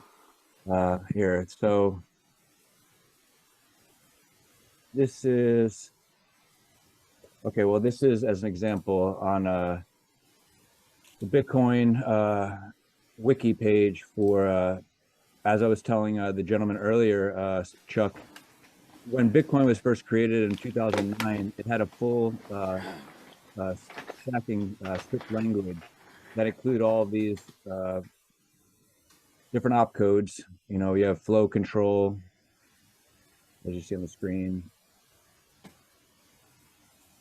Verify will mark whether the transaction is valid and return a 1 to the stack, which again, as long as it's a non-zero at the end of the script evaluation, it allows the script to pass. We have it's a 2-stack architecture. So you have an alt stack and a main stack. You have a lot of the same opcodes again. You have duplicate, rotate, swap. Where does it run, this language? Does it run in a JavaScript environment, or where does it? Yep. So the Node software itself was originally written in C++. And so, you know, but it runs on the cloud. Yeah. So like here, I'll give you an example. Like, all right. So this is a little silly little app that I created that will take and it will create a locking script based upon a hashed password. And so right now, this is my public address on Bitcoin. If I write, you know, Chuck Moore, right? So, and then I could lock up, let's say, 100 Satoshis, which is the smallest denomination of Bitcoin. I could encrypt, I could say, I could also include a little message in my script, which will allow me to place some data at the end, which is not evaluated, but just simply a message that you could place inside of your Bitcoin transaction. So I'll encrypt this message. I charge 50 Satoshis for a person to use this application, which is a very small amount. There's 100 million Satoshis per Bitcoin. The Bitcoin that we're working with it's $50 a Bitcoin. So this is going to cost me 5,000 of a penny transaction fee. So I'll generate my locking script. And essentially here's, right, this is the hex of the locking script. Here's the ASM, the assembly of the locking script itself. Like this is the entire script that I'll execute on the blockchain in a moment. If you disassembly this code, that will contain all these opcodes, these force opcodes. Exactly. And so inside of this transaction I'm about to broadcast is this assembly language expression of the opcodes that are inside it. So essentially what I'm doing is I'm causing the locking script to have the top of the stack is opt SHA-256, which then takes the redeemer's input, which is going to be the unlocking script, and it'll, the very first thing on their stack, it will SHA-256 it, and then it will take this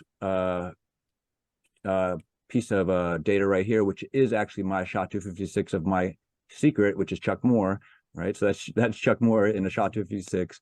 It will check if it's equal, and if it is, it will return a 1. And then, like I said, afterwards, we have something called op return, which just allows you to place arbitrary data after the stack, which is not evaluated. So you could leave a message. So I'll broadcast the transaction. And now I have, here's the actual transaction ID. Here's my own little URL with the query parameters that will allow you to unlock it very simply. But I'll first click on the transaction ID to show you that. if we come over to the blockchain, we have down here. Well, first, this is the transaction ID. We have a JSON expression to show, you know, what I mean, the inputs and the outputs essentially. So you have the inputs, which were the previously locked coins, and the transaction ID and so on and so forth, but I'll get into it. So here was the original locking script for just a simple pay to public key hash when you want to unlock coins. If I just simply own coins that I'm going to spend on Bitcoin, it has these opcodes alone, which is it takes and it duplicates your public key, which you're going to input into your redeem script when I want to spend coins that are locked just to my private key. So no one else can expend these coins. They're immutably held on the blockchain, distributed ledger amongst multiple computers across the world. So you can't hack it, change it, modify it. Nobody could get into it. So if you provide your public key, it will take it, it'll duplicate it, it will give it a hash 160, and then it will match it against this public key hash, and it'll check to see if it's equal with the signature that you're giving for the private key that you're signing. So if the signature, your private key, matches the public key hash verification, then you get to unlock it. But here's the output that I created, which is the SHA-256 Chuck Moore hashed, checks if it's equal, and then I've got the arbitrary data. So if we come down here, let's see, and we look at the actual, what happened was I spent this coin, this transaction, I unlocked that much Bitcoin, and then I created these three new outputs. One is locking the coins to Chuck's name, this one, which if you look at the script, it will show you what we just talked about, right? 56, Chuck's name, checks if it's equal, and then the arbitrary data afterwards. And then it's also got a little payment to my other coin that I told you earlier, 50 Satoshi payment.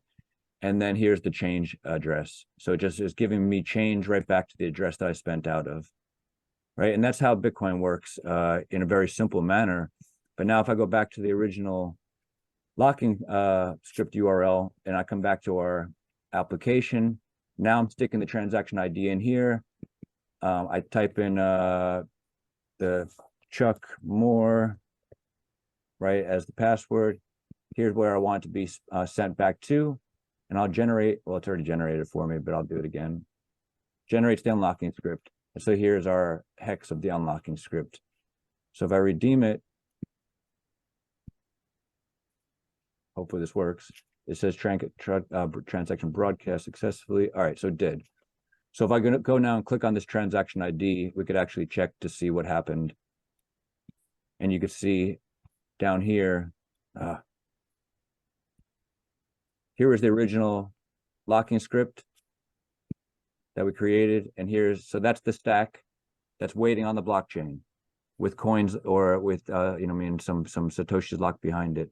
And remember, guys, this is like, in a lot of ways, without me being, presumptuous, this is a lot of ways going to be the future of how data is interacted with in the world as far as verification, authentication of data by transmitting via this non-third-party set of transmitting either finances or data. So if I send Chuck this data and he looks at it on the blockchain, he can guarantee that it's going to be the same today as it will be 2 months from now, a year from now.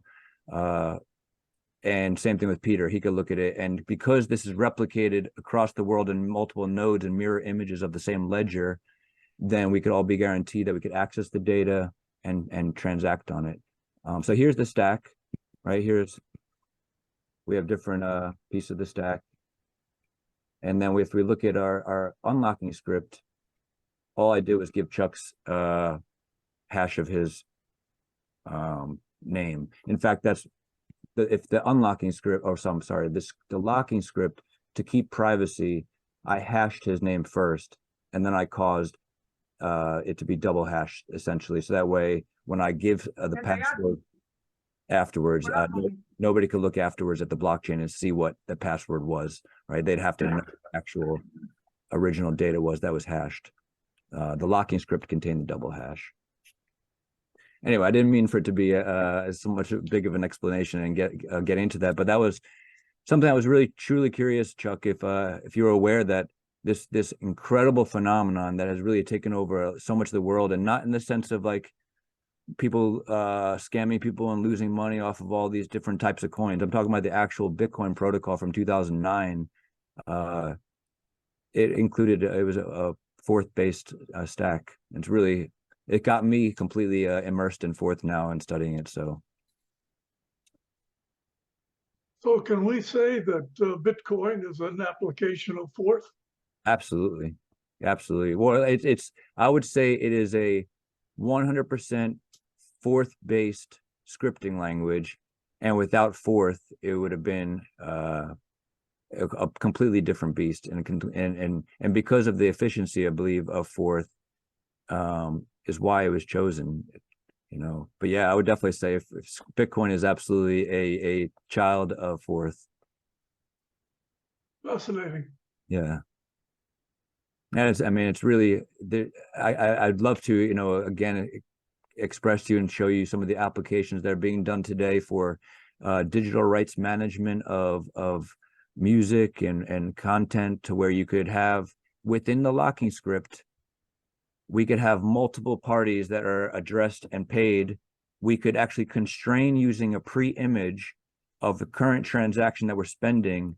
We can constrain certain outputs, so that way all of us at the table here could get paid, as an example, for something that was happening in a transaction. But through this Forth stack and flow controls and different things, you could cause a constraint of transactions that allows really nuanced, what they call smart contracts. Yeah, it's quite a really fun and incredible thing. And like I said, Chuck, I would love to introduce you to some of the guys that are currently working on this and have been part of the creation of Bitcoin. I'm sure that they would have a blast getting to know you and meet you. Thank you. Absolutely. But guys, I'm off to go change a starter on a car. Wonderful to hang out. Thank you so much, Peter, for hosting it, and we'll talk soon. Thank you, Greg. It's great. It's great to know about this. And we talked many times with Chuck, and we listened to him looking for the best application of Forth, or the application that can change Forth history. And probably this is one of them. This is absolutely something that is a piece of Forth history, and again, it's really I can't express how much it's made an impact on the world, truly, because of that. Billions of dollars currently are transacting through the world utilizing the Forth stack every day. Yeah, but absolutely looking forward to staying in touch, and again, thank you guys so much. Thank you, Greg. And please prepare another demonstration, if possible, for the next meeting. I would like to know more about a diagram of the functioning of what you showed me now. You showed me the application, yep. But what happens behind the curtains with the C library you talked about, and more in detail, if possible. 100%. Just a diagram to understand. I think Ken has a question for you. Sure. Ken, go ahead, please. Good morning, Chuck. Good morning. And good evening to everybody in Europe. Chuck, when you developed Forth in the late 1960s, you were working with the pinnacle of mini computer technology, such as the IBM 1130, and it was natural that Forth took on a 16-bit word size and a 64K word address range. now that we can all buy 32-bit MCUs for under $1,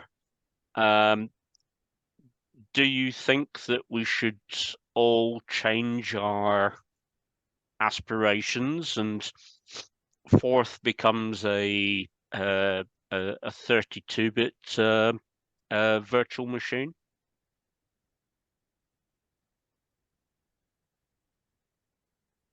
That's a hard question.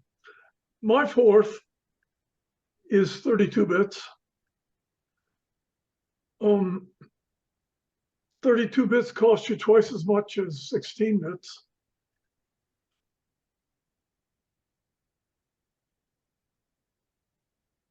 I think Forth should remain accessible to 16 bits.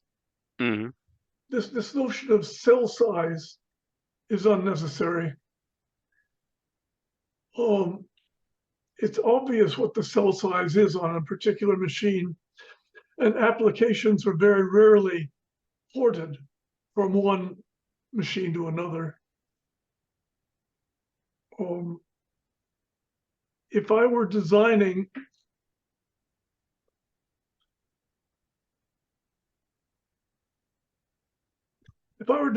a computer, I would probably make it 16 bits.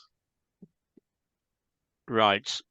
You still believe wholeheartedly in the 16-bit model? Is that how you feel?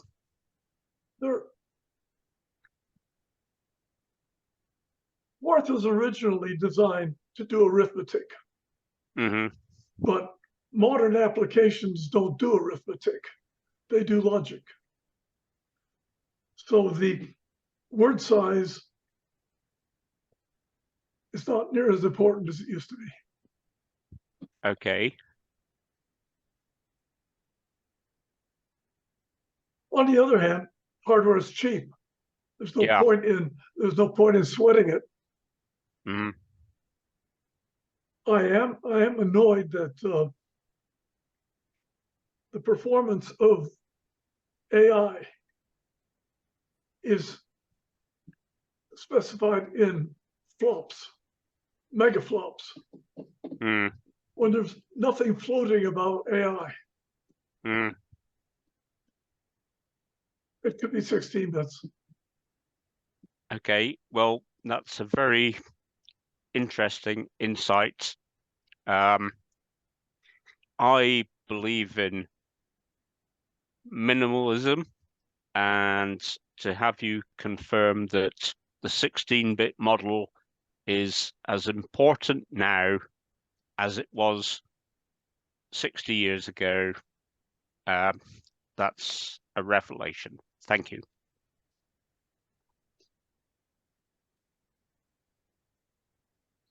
One last point.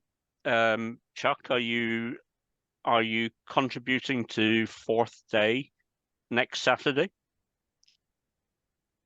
Yes, I'll have my fireside chat. Okay, I look forward to it. Thank you. Excellent. Thank you, Ken, so much. And then Jeremias has a question for Chuck. So this is just an observation, and I don't know if it's right or not, but I came across Forth like a week, 2 weeks ago. I was watching a YouTube video from the 8-bit show and tell. He was playing Forth on his Commodore 128, and I've been learning different languages, and I've kind of gone through and done Python and C, C++, and JavaScript and Go and Haskell and Rust and Lua, different projects, even done a little bit of assembly and BASIC, on the old Commodore system. But the Forth really reminds me of assembly, but the other language is Haskell. It feels like Haskell to me. It feels like somebody made a simpler version of Haskell, that's like the way the word goes into the word goes into the word, you know what I mean? Like you just string words along and you can do it forever. very much seems like Haskell, but it seems much simpler to understand and use, and So does anybody else feel that way, or is that just me? Is it really like if I was to pick if I was to put Forth next to another language, it would be assembly and Haskell, which it would, that's what it feels like. Even though I know it's not a functional language, but it's just the way that in Haskell you have this currying going on, a function into a function into a function, and in Forth you have the word into a word. It's throwing stuff on the stack and eating stuff off the stack, but really, so is Haskell and so is C. They're all using some imaginary version of a stack where they're moving around parameters and getting returns and stuff. But it really feels like this, like I guess it's supposed to be sentences, words make sentences, and so you can just have a run-on sentence forever, have your whole program be one sentence that just continues on as long as you're manipulating the stack correctly, not making errors or something. But that's what it feels like. It feels like Haskell to me, but not as difficult to deal with. Well, one of the big advantages of Forth is information hiding. The fact that the stack is an invisible way of passing parameters back and forth makes it very readable. As soon as you get a calling sequence, it becomes obscure, opaque, and you have to have variables and so forth. So I think the information hiding is very important.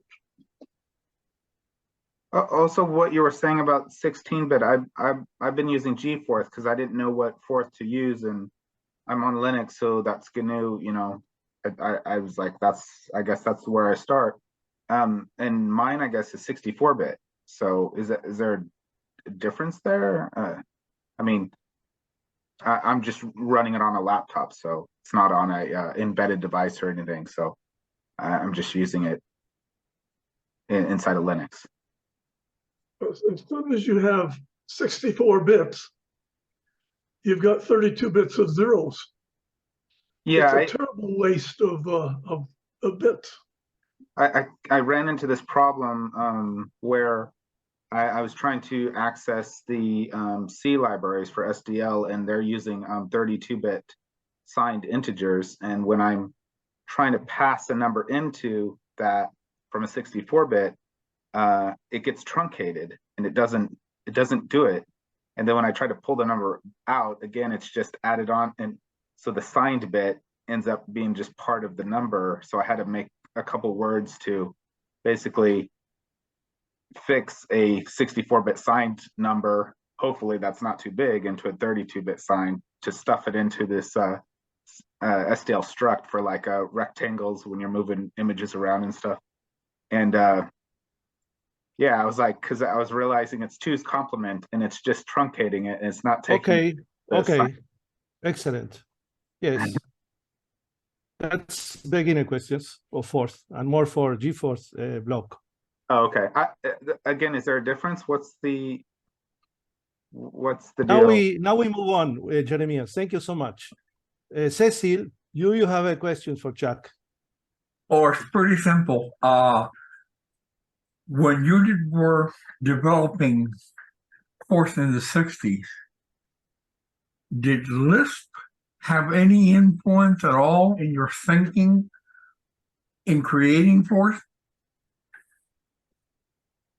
Yes, it did. There were 3 languages at the time: C, Lisp, and Forth. And I compared them and contrasted them. The problem with Lisp is it presumes a data structure of lists. And that's pretty restrictive. It leads to a lot of clumsiness. C was infix. Forth had 2 stacks. It was unique. And it was very efficient. I loved it.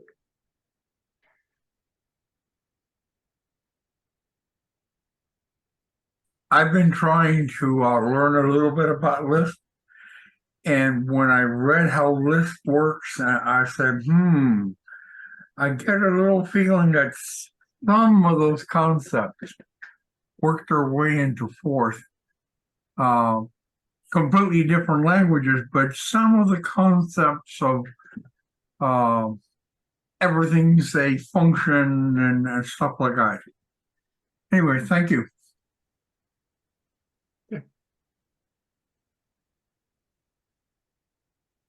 Chuck, we have been looking at the Novix demonstration of Cornelius, and probably you have any reflections about that board or about the Novix, or any anecdotes about the development of the chip? Here is my board. It's very much the same, except I've got chips on both sides. Wow. And I was selling this as a kit, so you could make your. I give you the parts and you put it together. I sold a couple hundred of them because nobody else was doing it. Novix was a good computer. At one point I was going to build a 32-bit version of it, but that didn't go anywhere. It is a gate array. In the days when gate arrays were new, and I had some good help in building it.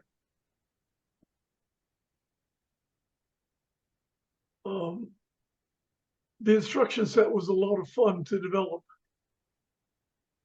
Ridiculously complicated, although easy to implement. How long did it take, this process of defining opcodes and debugging and so on? Many years? A couple of years? Oh no, a few months. Oh. It took longer to get the gate array produced than it did to design it.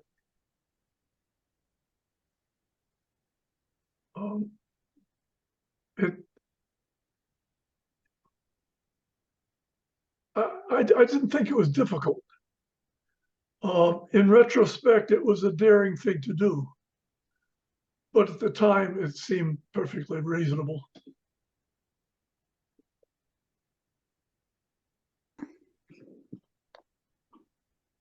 One of the most interesting experiences in the last years for myself as a Forth student, I was following the project of Don Golding. He put in our minds a bug with an infection with this Forth CPU. And then I had the chance to start learning with Don and Dimitri and Jason, and also with Klaus Schleisiek, and regrettably Dr. Ting is not with us, but he started also explaining to us and showing us the EP16. And I bought some of the FPGA. May I show? You can see. I bought some FPGAs in the last year, and began following your steps and learning all this process. And I'm very pleased with that. It's a very rewarding experience, and probably more people are entering into this field.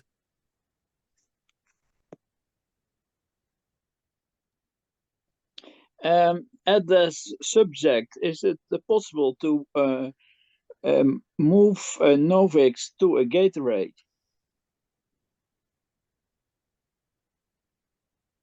Say again. Is it possible to implement the Novix chip in a gate array, FPGA or something? Yes, the Novix chip was a gate array, so it would be very easy to make it into an FPGA. although I don't see there's much point in that. You can do better. You can do better in hardware now than you could 50 years ago.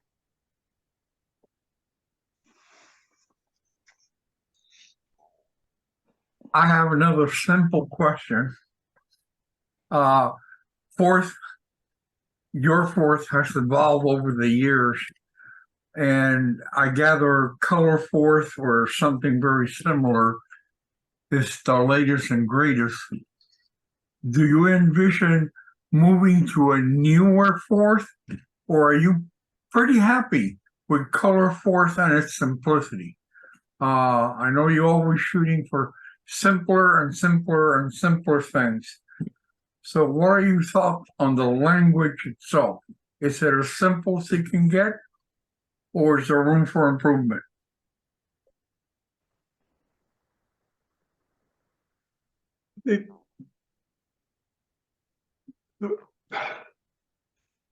ASCII Forth is too complicated. In particular, there are too many operators. You only need about a couple dozen. In particular, you do not need to swap, to rote. You don't need the double operators. So my personal Forths are getting simpler and simpler. If I can find a way to get rid of an operator, that's a red letter day.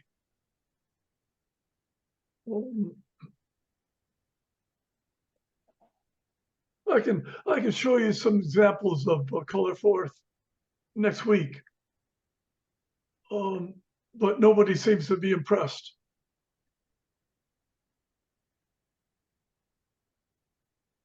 Well, I notice your trend of simplifying, simplifying, simplifying, and personally, I find it difficult to deal with some of the modern Forth that have thousands of words, thousands.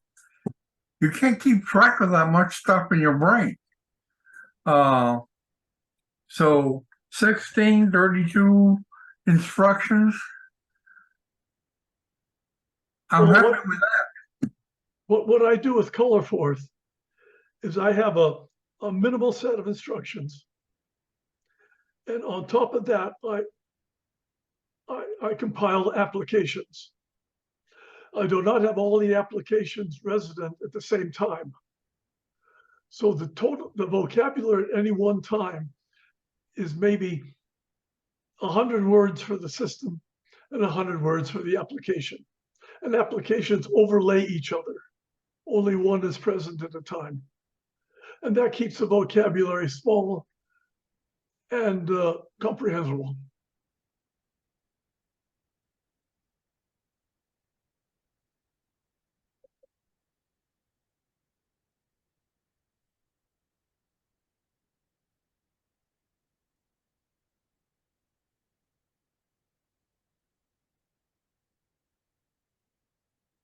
Any questions from Travis? Travis, are you in the meeting? Or Thomas? Or Richard?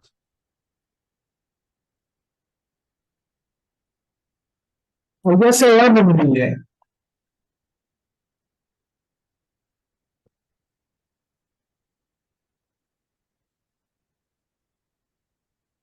Was that a question?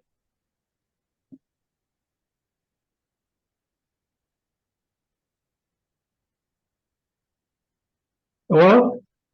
Yes, go ahead. Oh, I didn't have a question. I was wondering why you thought I did.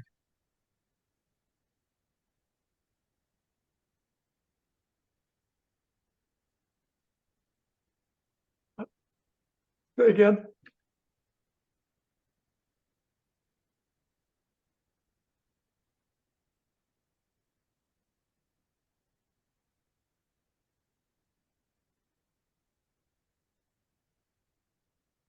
I think Jeremiah has his hand up.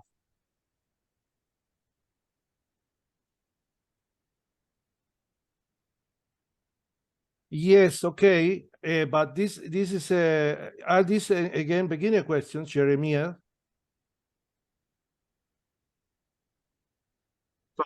His to expand on how many words are in his color forth, the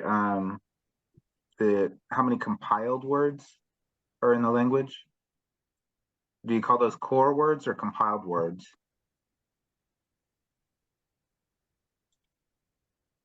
I forget the numbers. The core words,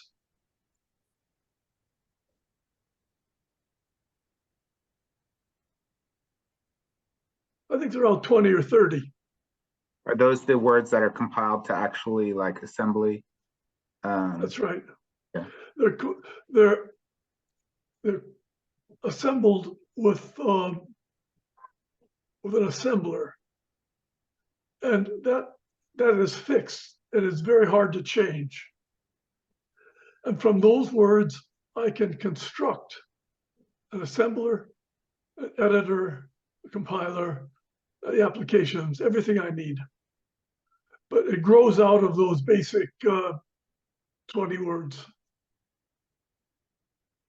So you have about 25 compiled words, but then you have about 100 words overall that you're right.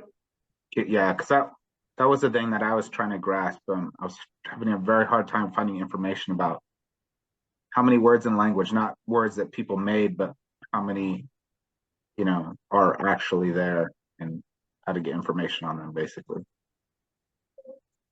Colorforth mixes high-level code with machine language. I use machine language where it's important to get performance, and high-level code everywhere else. So all I need is the ability to construct machine language. Everything else follows. Thank you.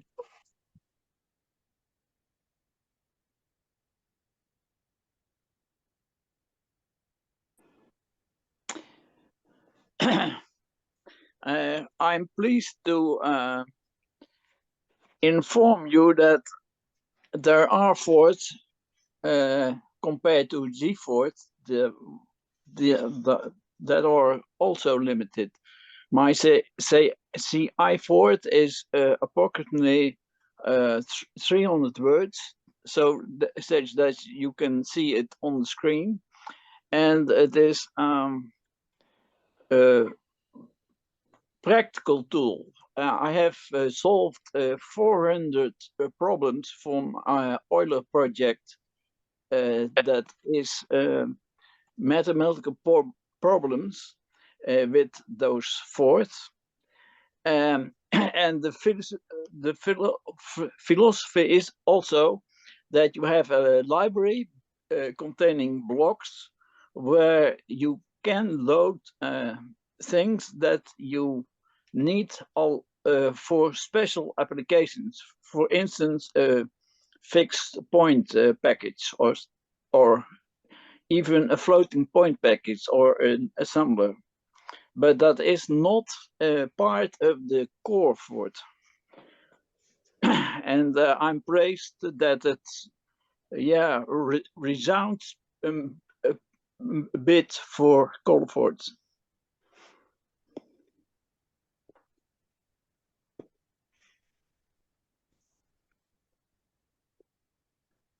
Over en sluiten.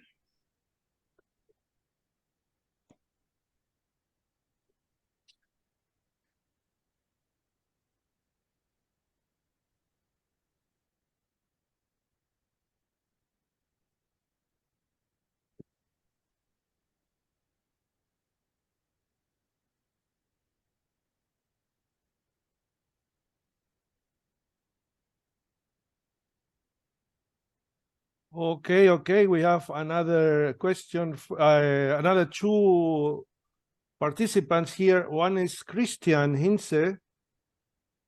Go ahead, Christian. Okay, hi everybody. Hi, Chuck. At the beginning of this presentation, this meeting, we discussed something called DUSKOS. And in that it's a Forth base or Forth, it's similar to Forth, but it adds a C compiler to Forth. How do you feel about the idea of adding a C compiler to Forth?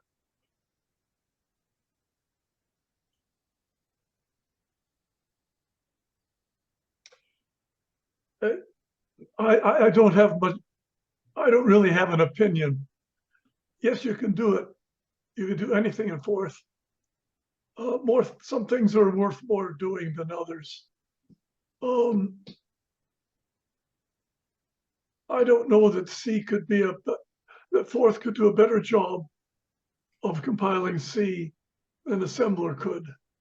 So I don't see much point. Okay, thanks. Well, the idea of Virgil, I want to defend Virgil in front of Chuck because the idea of him is to bring, he made an operating system all in Forth. And then he wants to add more people to the project. And most of these people program only in C. So he's making a kind of interface from C to Forth. So probably people will dig in or dive into Forth eventually.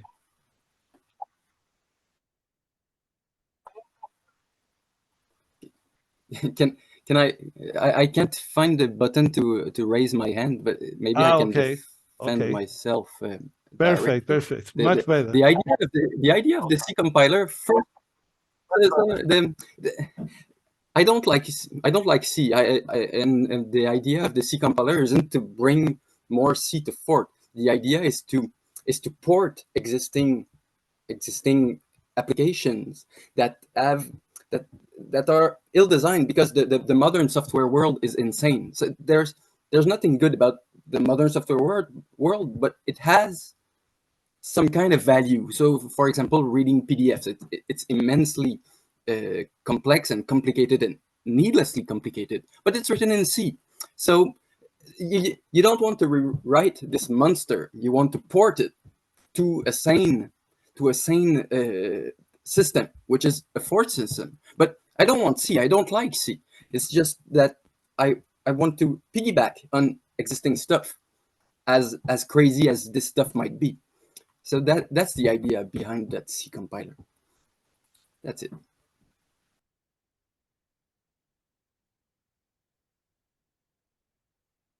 Excellent, excellent. I see this is a very interesting question. Now, Thomas Fabula, go ahead. You need to unmute.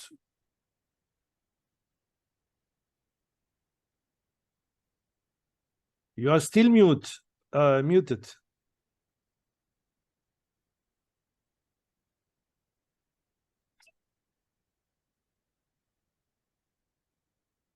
Muted.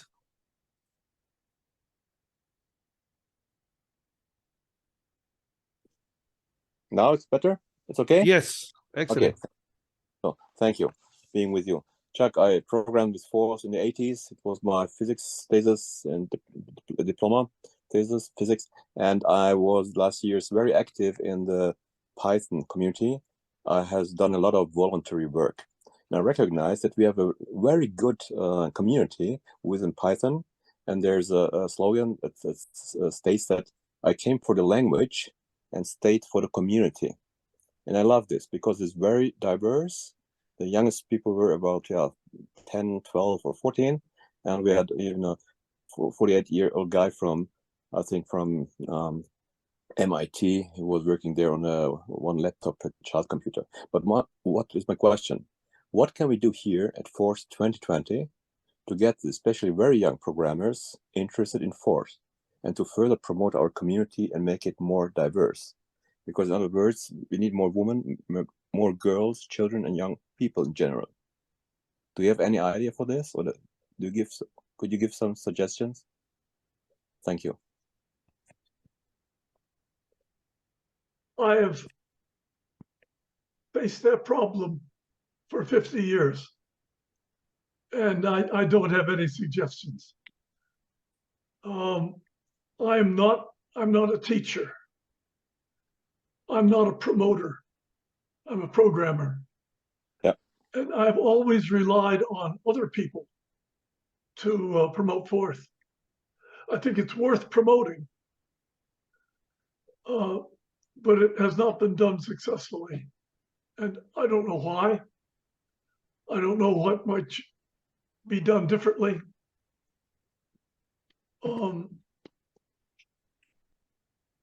I haven't quite given up, yeah, but it's certainly not one of my priorities. yeah. Okay, thanks. What I recognize is that if we have the maker scene, you know, the makers who are doing yourself and soldering and things like this is more the physical world. We combine this with programming. This was very successful. But I don't think that kids only want to have gaming or want to game.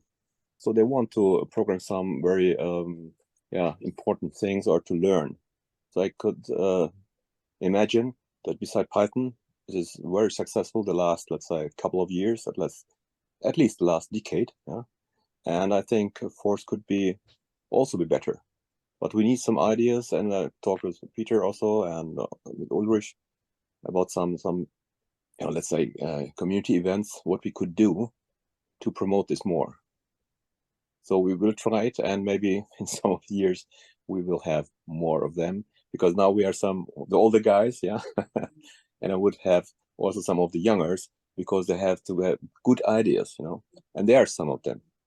So it's worth to try it and to give the good message, because if you don't try it, then other will just have, you know, trash given to them, giving them.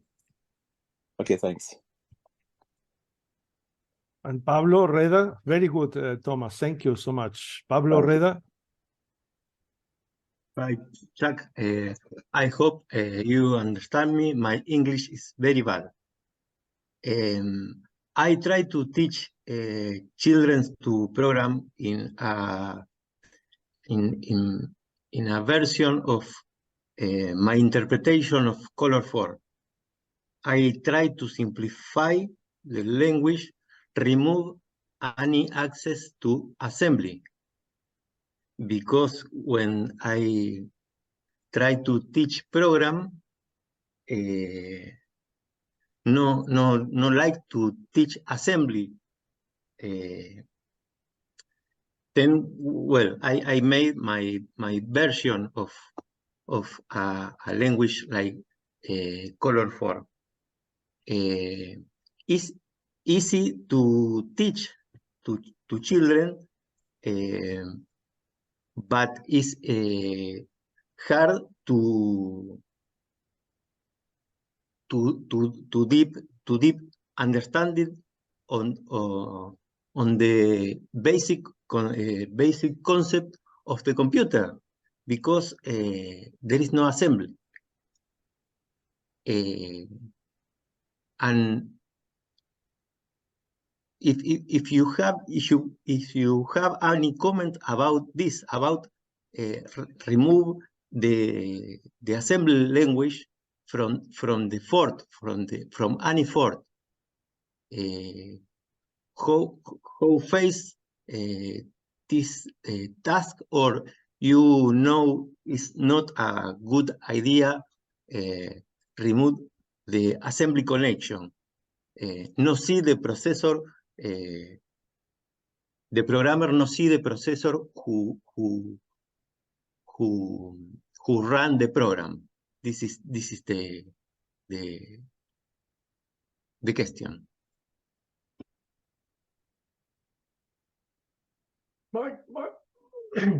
My Color Forth uses machine language, not assembler. And I would argue that machine language is simpler than assembler. But it's not trivial, and it's hard to learn.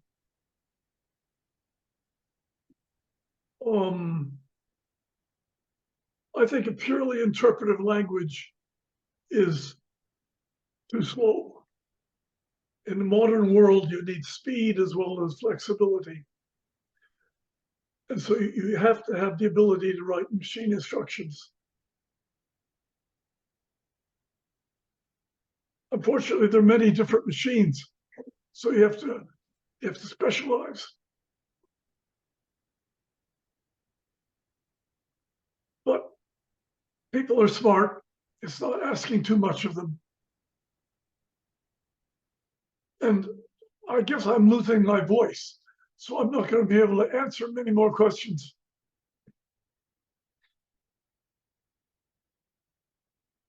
Thank you.